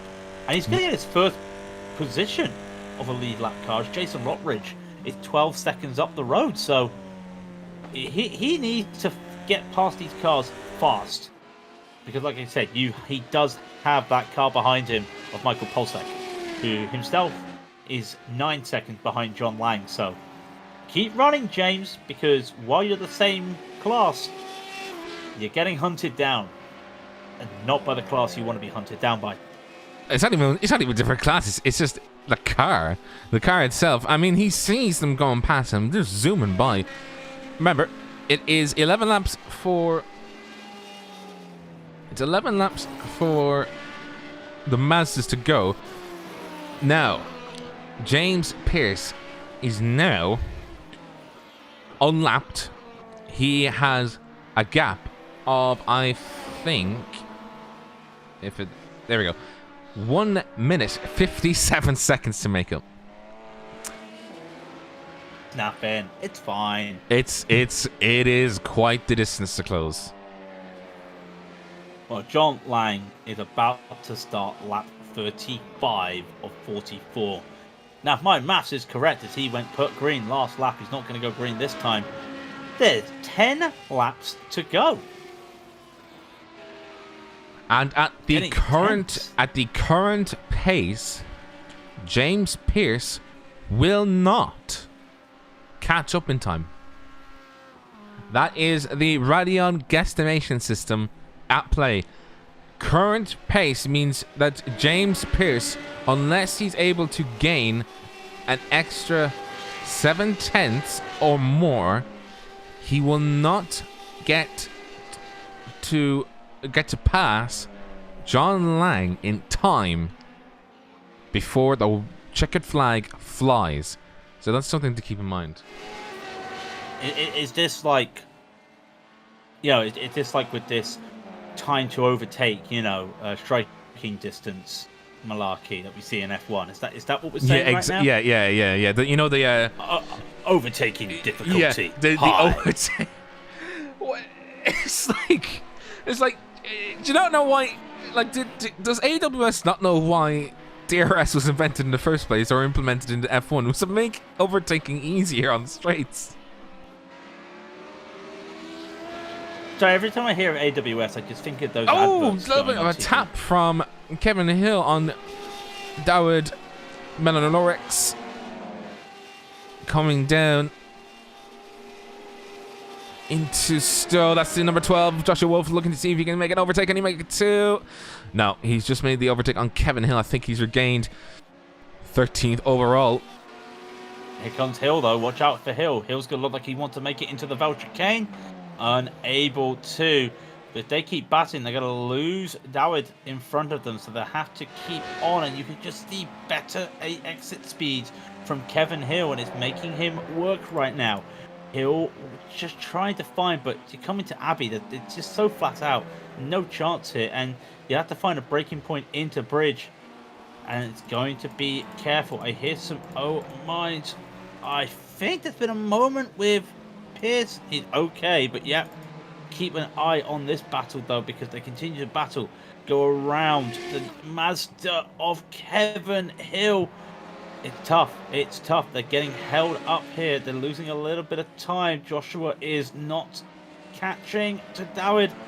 Kevin Hill gets past Aspie, but they lost a little bit of time doing that. But they're still battling. They're still battling. How do you still battle after, what, an hour? Have these three, left each other for No, they hour? haven't. No. Get a room, guys. I mean, they are front-wheel drive, so I mean, hats off to them, because I certainly, as soon as I got out of the rookies, I went straight to rear-wheel drive, because front-wheel drive just felt such utter misery to drive. Wait, aren't the global Mazdas, are they front-wheel drive? Yeah, they are front-wheel drive. Yeah, don't worry. I haven't driven them in ages, so I forget. So, where is Eric Smith? Well, he's currently battling Ross Banfield. This is for the lead. This is Smith versus Banfield. Four positions. For position more than anything, and they're coming up closely as well. Give it a lap, and they will be a lap down, as they're themselves right now on lap 34, going into 35 as they're coming up to Sam Harper for the Mazdas right ahead. And they're almost touching each other, and a twitch by both drivers. And now they're two. Oh my God, this is going to be threading the needle right here. They're going to try and thread the needle. He's gone well. Banfield goes. Oh my God, Banfield makes it. Banfield makes it around as Eric Smith had to take the slow line. And there's going to be some bookmarking right now. Smith is going to get bookmarked as Banfield continues to push on. Smith is trying to catch up, and he is trying his best but that Oh, Radical, on the inside. Oh, I don't even. If this was real life, I don't even think I'd even try some of these moves. I wouldn't even try to overtake a car as big as the TCR if I was in a Radical. Full stop. But Just to Banfield. Sorry, Wow. just to say, this was Eric Smith as he was being held up by a TCR. Oh, just hit the brakes, and you could just see Ross Banfield on the outside becoming a tractor. And unlike the actual tractor, the R18, it is not the fastest tractor in the world. Oh my God, Rob, they've come up to the gaggle of TCRs. They've come up to the gaggle of TCRs, and that gap right now between Banfield and Smith is just closed. And they're side by side up the hanger straight. Because Banfield had to take evasive action. Banfield is on the inside, Smith's on the outside. Who's going to get the move for Stowe? Is Smith going to make this stick around the outside? He's trying, he sealed it. He seals it round the outside of Stowe. He cemented his lead back in the Radicals. And breathe. Remember, these two are fighting. It's giving breathing room to the likes of Pierce, because they're going to be slowing down. They're not going to be as fast catching up. So it's a bit of a double-edged sword. Do you battle? As I said before, do you battle and keep your position, or do you realize? Pierce has been hit. Pierce has been hit by a lap TCR. That's JM Thomas there, I think. And he's just had a little bit of a tap going into Maggots. He's okay. He's okay. Might have to serve a slowdown. But he's okay off that little tap. But what time has he lost with that issue there? It's very crucial. The gap is steadily decreasing. He's coming up to Wayne Hutchinson, who's battling Robert Covey right now, the sportsman. Oh, yeah. Let's have a look at a Mazda battle. Every time I see a Radical, I get a heart attack. It's nice and quiet,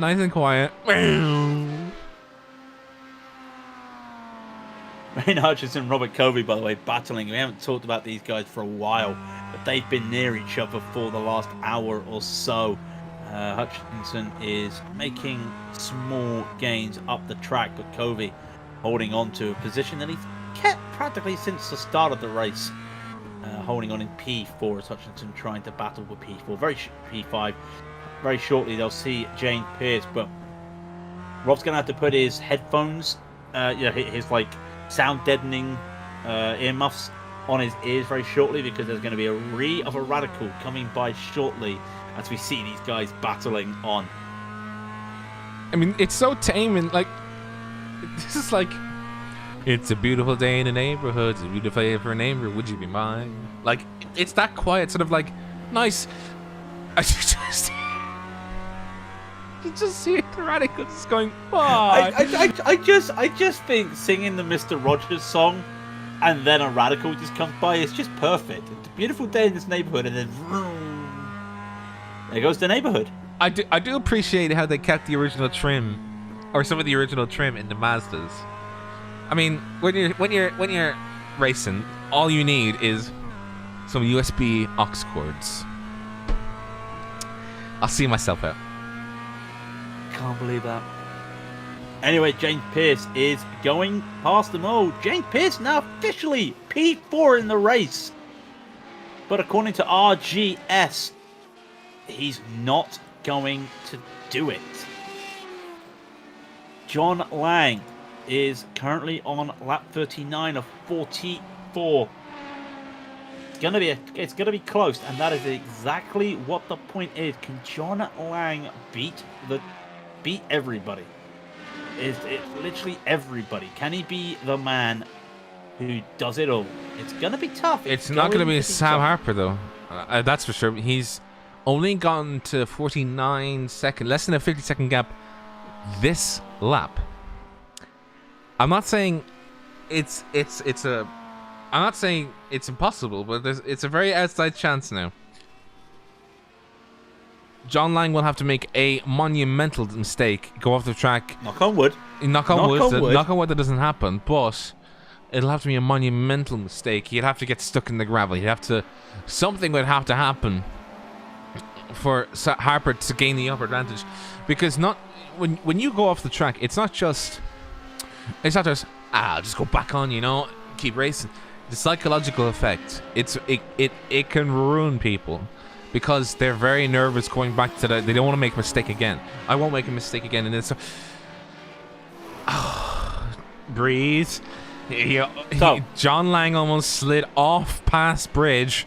I thought I had just cursed, man. So we missed Eric Smith, unfortunately, losing the lead of the Radicals by quite a lot right now, and he's getting a little bit held up. Oh my word, Eric Smith is getting almost sandwiched by TCRs. Meanwhile, Ross Banfield is only a lap down, and I think it's very crucial he's only a lap down because I'm just looking. He's coming up to P3 in the the Mazdas. He could be getting himself on the lead lap in what? 2 laps, I think it will be. Which car? Gap of 30 seconds. Ross Banfield, the 777. Is it going to be lucky 7 to him today? He is 9 seconds behind Sam Harper. It will be 2 laps before he gets on the lead lap. And then he's got to do it all over again. I don't think he's got enough time as John Lang starts lap 40. It's not going to be enough. Oh yeah, by the way, we were both wrong. The Mazda MX-5 is rear-wheel drive. I never said anything. You said it. Don't say we were both wrong. Yep, you confirmed it. Okay. This is a team effort. This is team effort. Yep. There's no I in team. The TDI, the TCR, and the Kia are the only front-wheel drive cars. That's good to know. Wow. Did you know the production car challenge is off to the Nürburgring next week? The Nordschleife. Mind you, the Mazdas have been at the Nürburgring this week, so let's not, let's not hate. What kind of laps are they doing? I don't know.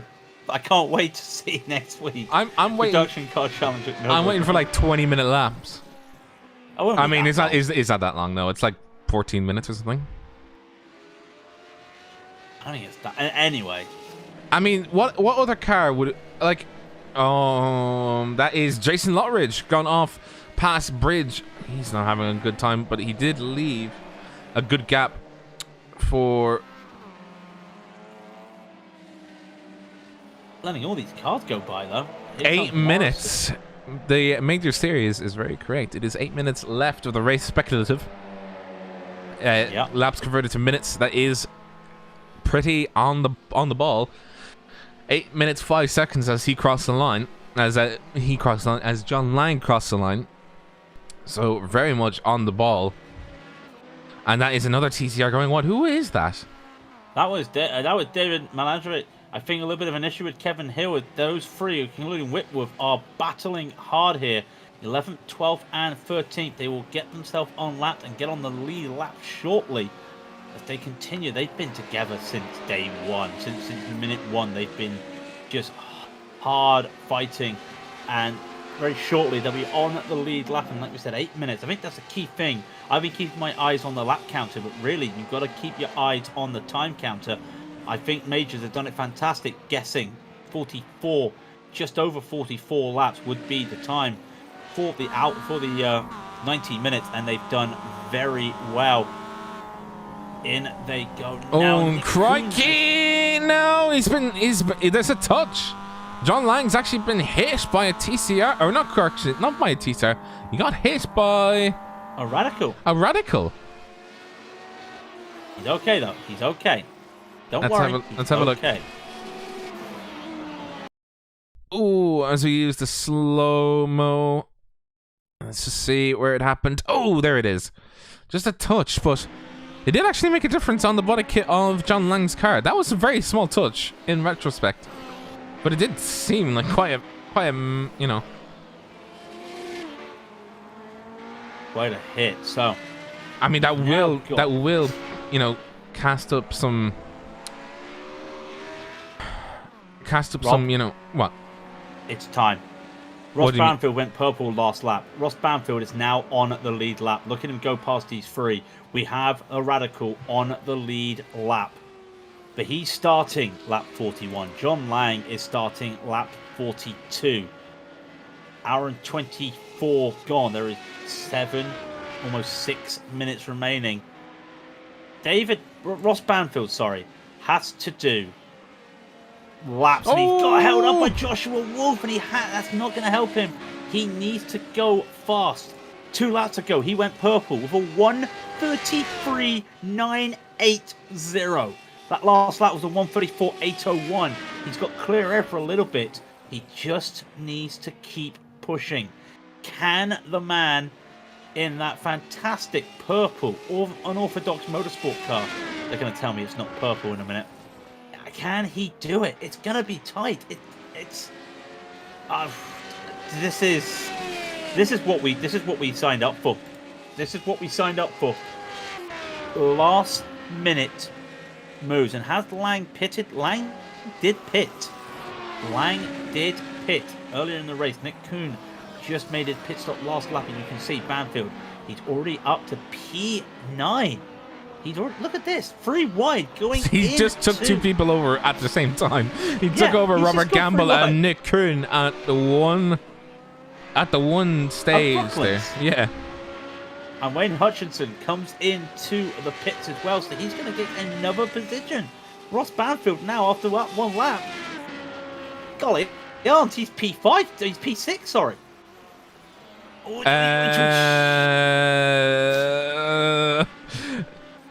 It is very purple. We have a TCR in second. We have a TCR in P2. I've got to keep mentioning that as well. It is James Pearce, but the gap is just too much. I cannot see James Pearce doing it. With just a couple laps left, it's not going to happen. John Lang is about to start lap 43 of 44. James Pearce has already made up 5 seconds on the lead guy of Mazda Pro, which is Sam Harper. You can already see just how quick Pearce has been, but even quicker Mr. Lang has been.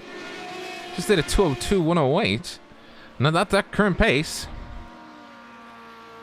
Pearce has not got it. And I don't think Banfield's going to get it. He's coming around bridge right now. He's going to have a couple more cars to come by. The question is, what is the gap between Banfield and Lang when they come around this time? Because if it's more than 50, if it's more than 50, I think he's in trouble. Having to go around Gavin Barber, coming around Woodcock into Luffield. What is the gap? He's going to be now, I think, P4? Maybe P4. I haven't got it on my system. P5, sorry. But he is a minute. I don't think he's got it. I think we may have a Mazda win this race.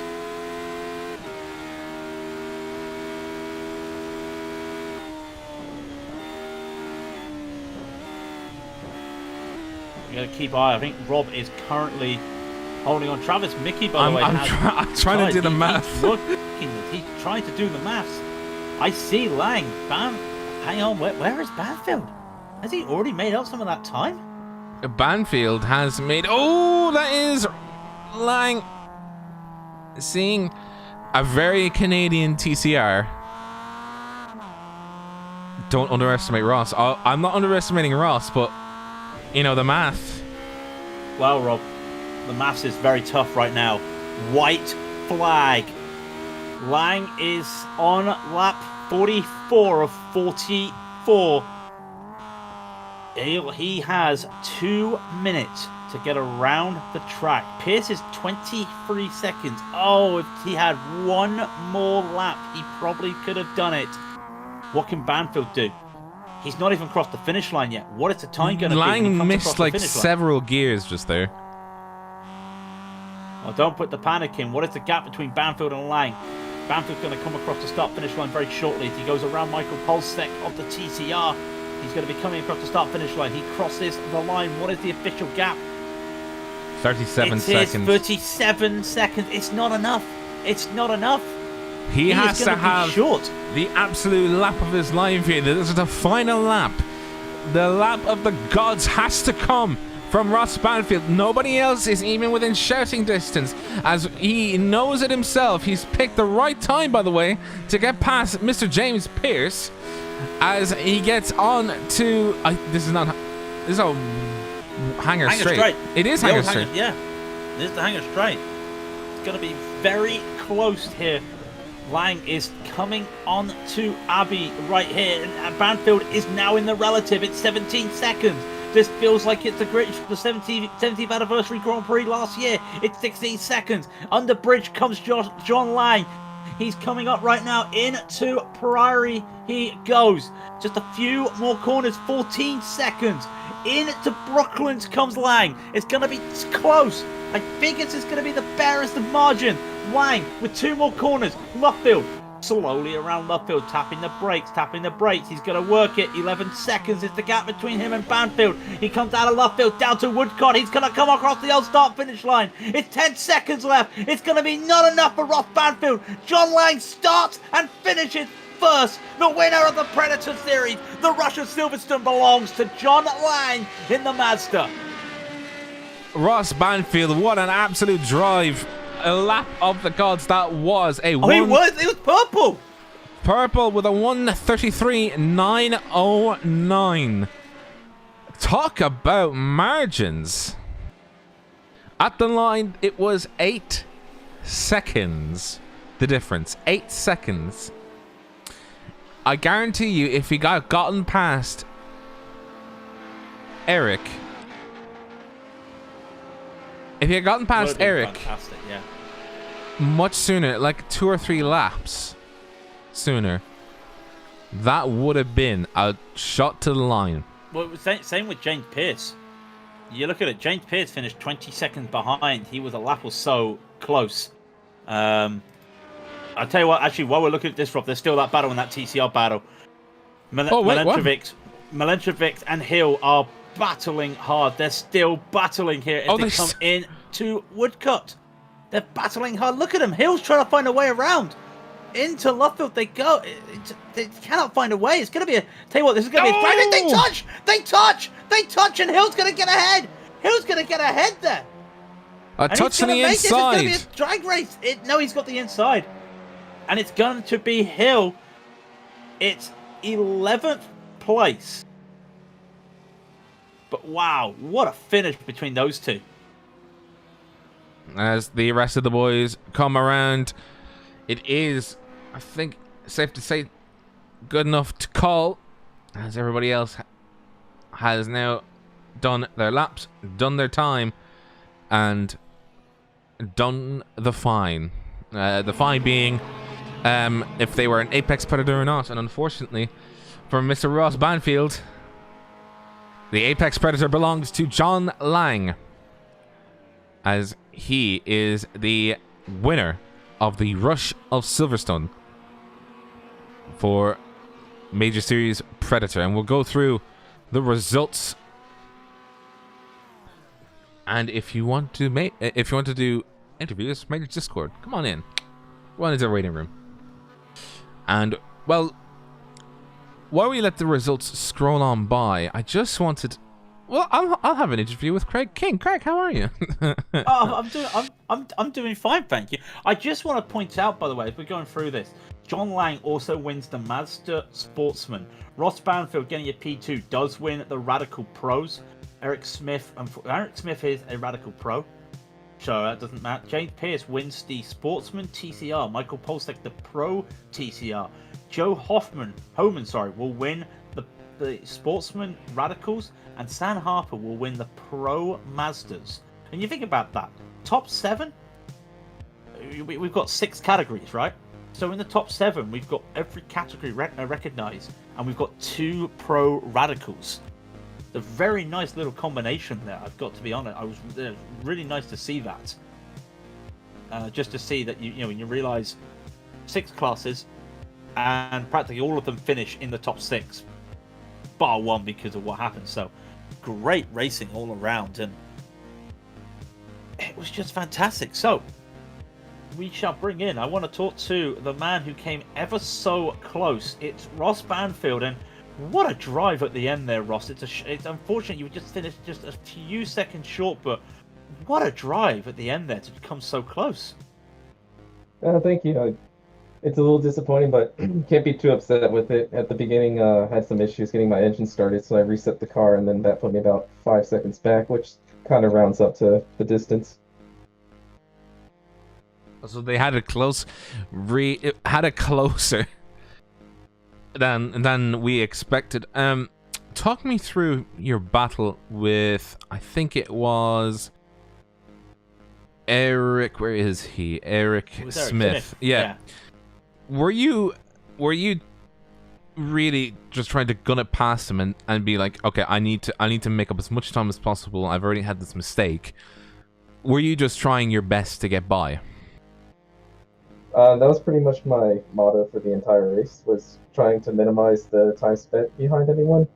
And I was, like, Eric Smith was fast, but I was trying to get past him so I could keep going, because there is some dirty air with these cars, so it just kind of check you up a bit. Mm-hmm. And the closing distance as well, it was a difficult, really, to gauge him more than anything else, but the speed at which you closed in particular for the Mazdas, was it quite a surprise for you? Like, have you done this kind of thing before, or did it take some getting used to, seeing how quickly you closed in on them? I'd say it takes like a couple of laps. The tricky part is just figuring out where their turn-in is, because you have to switch your line to either the inside or the outside, depending on if they're going to turn in or not, because a lot of them can't see you. So they'll turn into you, like you saw earlier. Almost, I don't know if I actually netcoded or yeeted someone off into the Shadow Realm, but we apologize if that happened.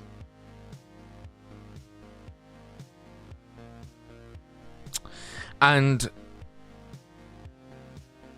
how are the TCR? I mean, the TCRs are about 10 seconds a lap faster, but I mean, in retrospect, it's like saying, oh, they're slightly faster in the straights.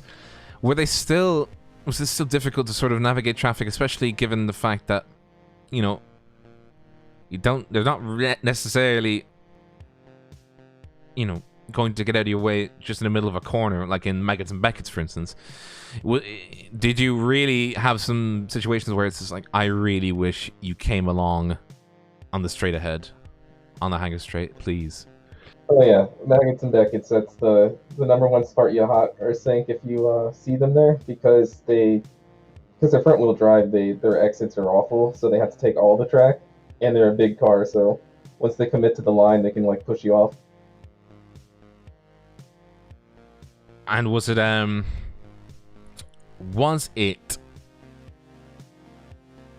what's the word I'm looking for? Was it difficult to sort of get through, because you essentially had to get through the rest of Radical Pro, then Radical Sport, then TCR Pro, TCR Sport. Was it difficult having to sort of do the math in your head when you're trying to, you know, get by all of them, sort of this much here, this much there, where the best place would be to meet each car? So I was just looking ahead at the turns to kind of guess, because you can kind of get a feel for it by the closing distance. Using the relative doesn't help, because you're almost 30 seconds a lap faster than the MX-5s. So I'll just be looking ahead and see where they were in the turn and kind of trying to set it up from there. So you were trying to just, instead of what I would have done, which I usually try and do in more like prototype, which is try and see where they're most likely to meet me, and then think around that. You were just saying, if I meet them, I'll just make sure that I get around them as fast as I can. Yeah, I wasn't trying to slow myself up. If I was going to pass on the outside, I was going to pass on the outside. The thing is, the speed difference is so great in the corners with these cars that you can pass any way you want. So it's just trying to figure out if they're going to hit the apex before you, because then you have to go to the outside.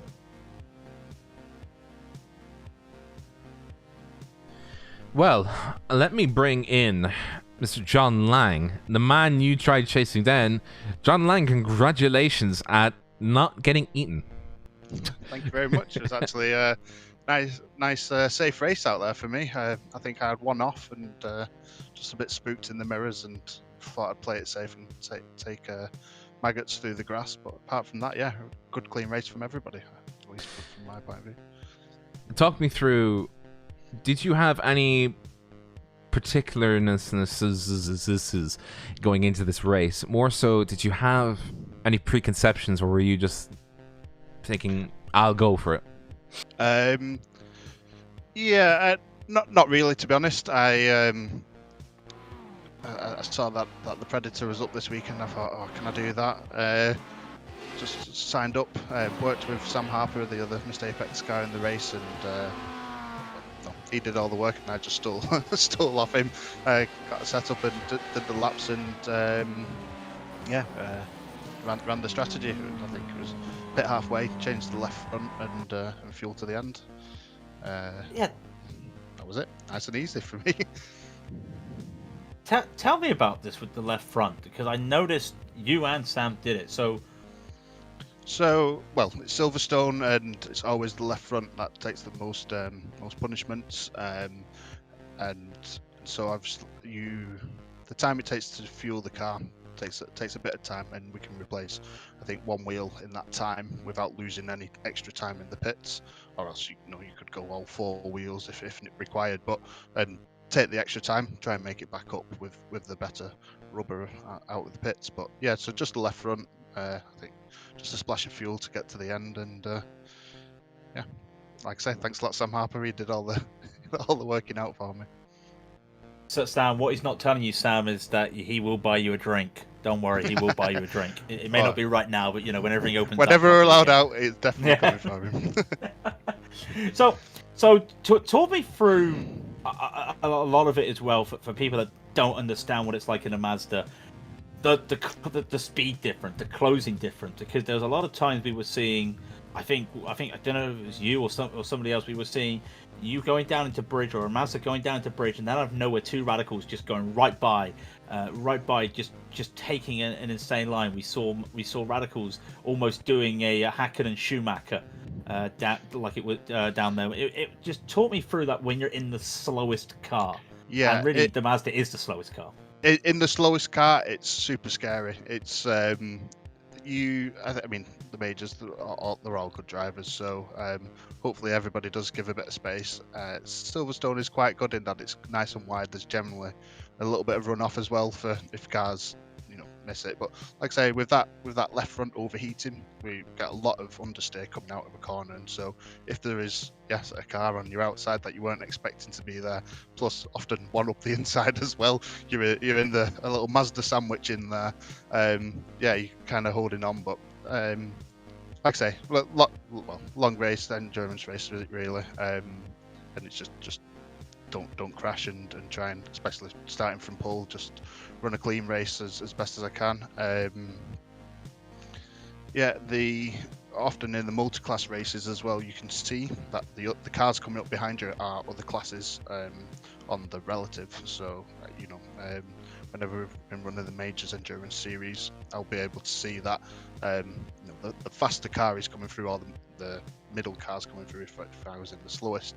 Whereas they were all lumped in together, so it just said a car is coming up behind you, and you're trying to work it out in the little mirror, try and work out what I'm running in VR, so trying to work out what those 4 little pixels make out to be either a TCR or the radical. But it was it was good. Well, definitely worked out for me. I don't even want to imagine what it's like having a VCR helmet on for 90 minutes. That sounds horrible. Oh well, we've got the Nürburgring 24 hours coming up next weekend. I don't want to work out what I'm doing in that, but I think probably a 4-hour stint around will probably be on the cards. So. Wow. Are you doing NEC tomorrow to get ready for that? Because that's what I'm doing. I'm soloing NEC myself, so... Possibly, I'll try and work out. My schedule. I've got a bit of work. Got a young baby as well, so it depends what I can get away with. How long I can sit in my little rig and get driving. Rob, I don't know if you've got anything. I don't have anything else for Lang and for Ross, other than, do you have any shoutouts?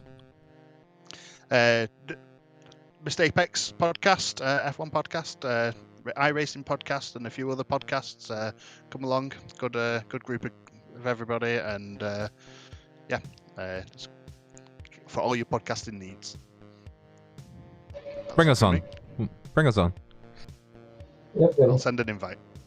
Perfect. Perfect. Well, our people will get in touch with your people. Yeah. I'll find some people first to get in touch. Yeah. Perfect. Ross, any shoutouts for you? Yeah, sorry about that. I was gonna say shout out to UDocs, great team. It's been fun racing with them this weekend. So I look forward to the other races and look forward to seeing you guys later on.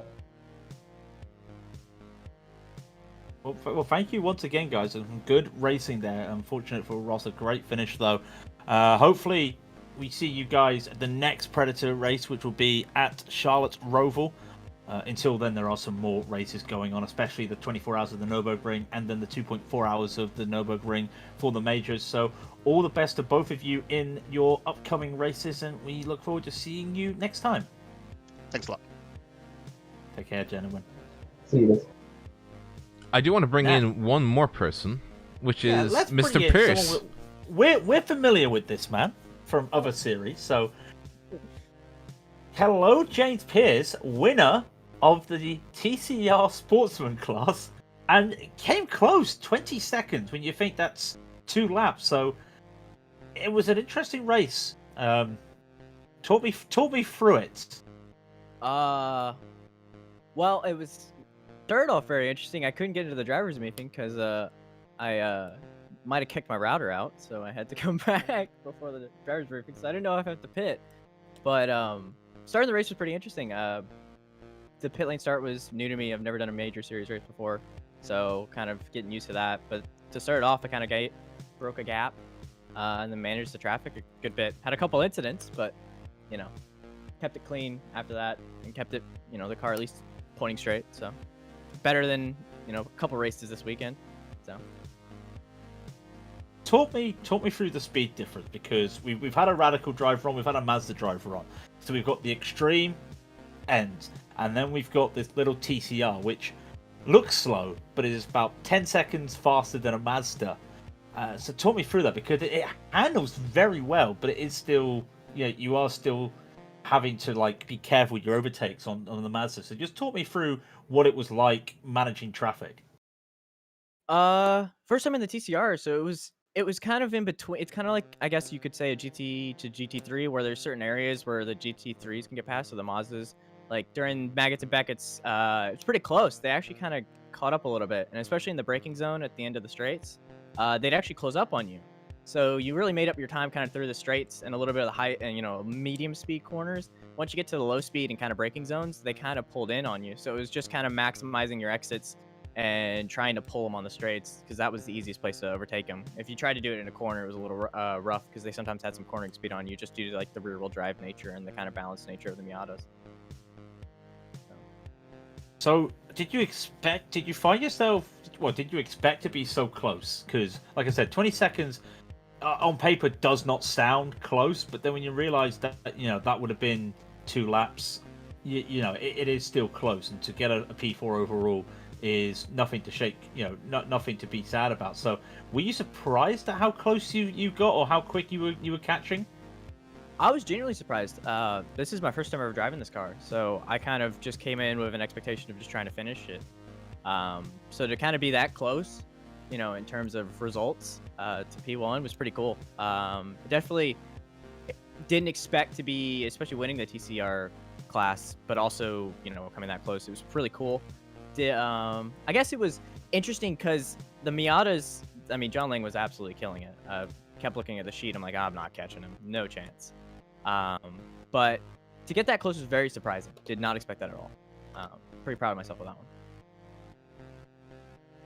Rob, I don't know if you got anything to add. I don't know. Not for the TCRs, because I know nothing. Do you have any shoutouts? I have no clue.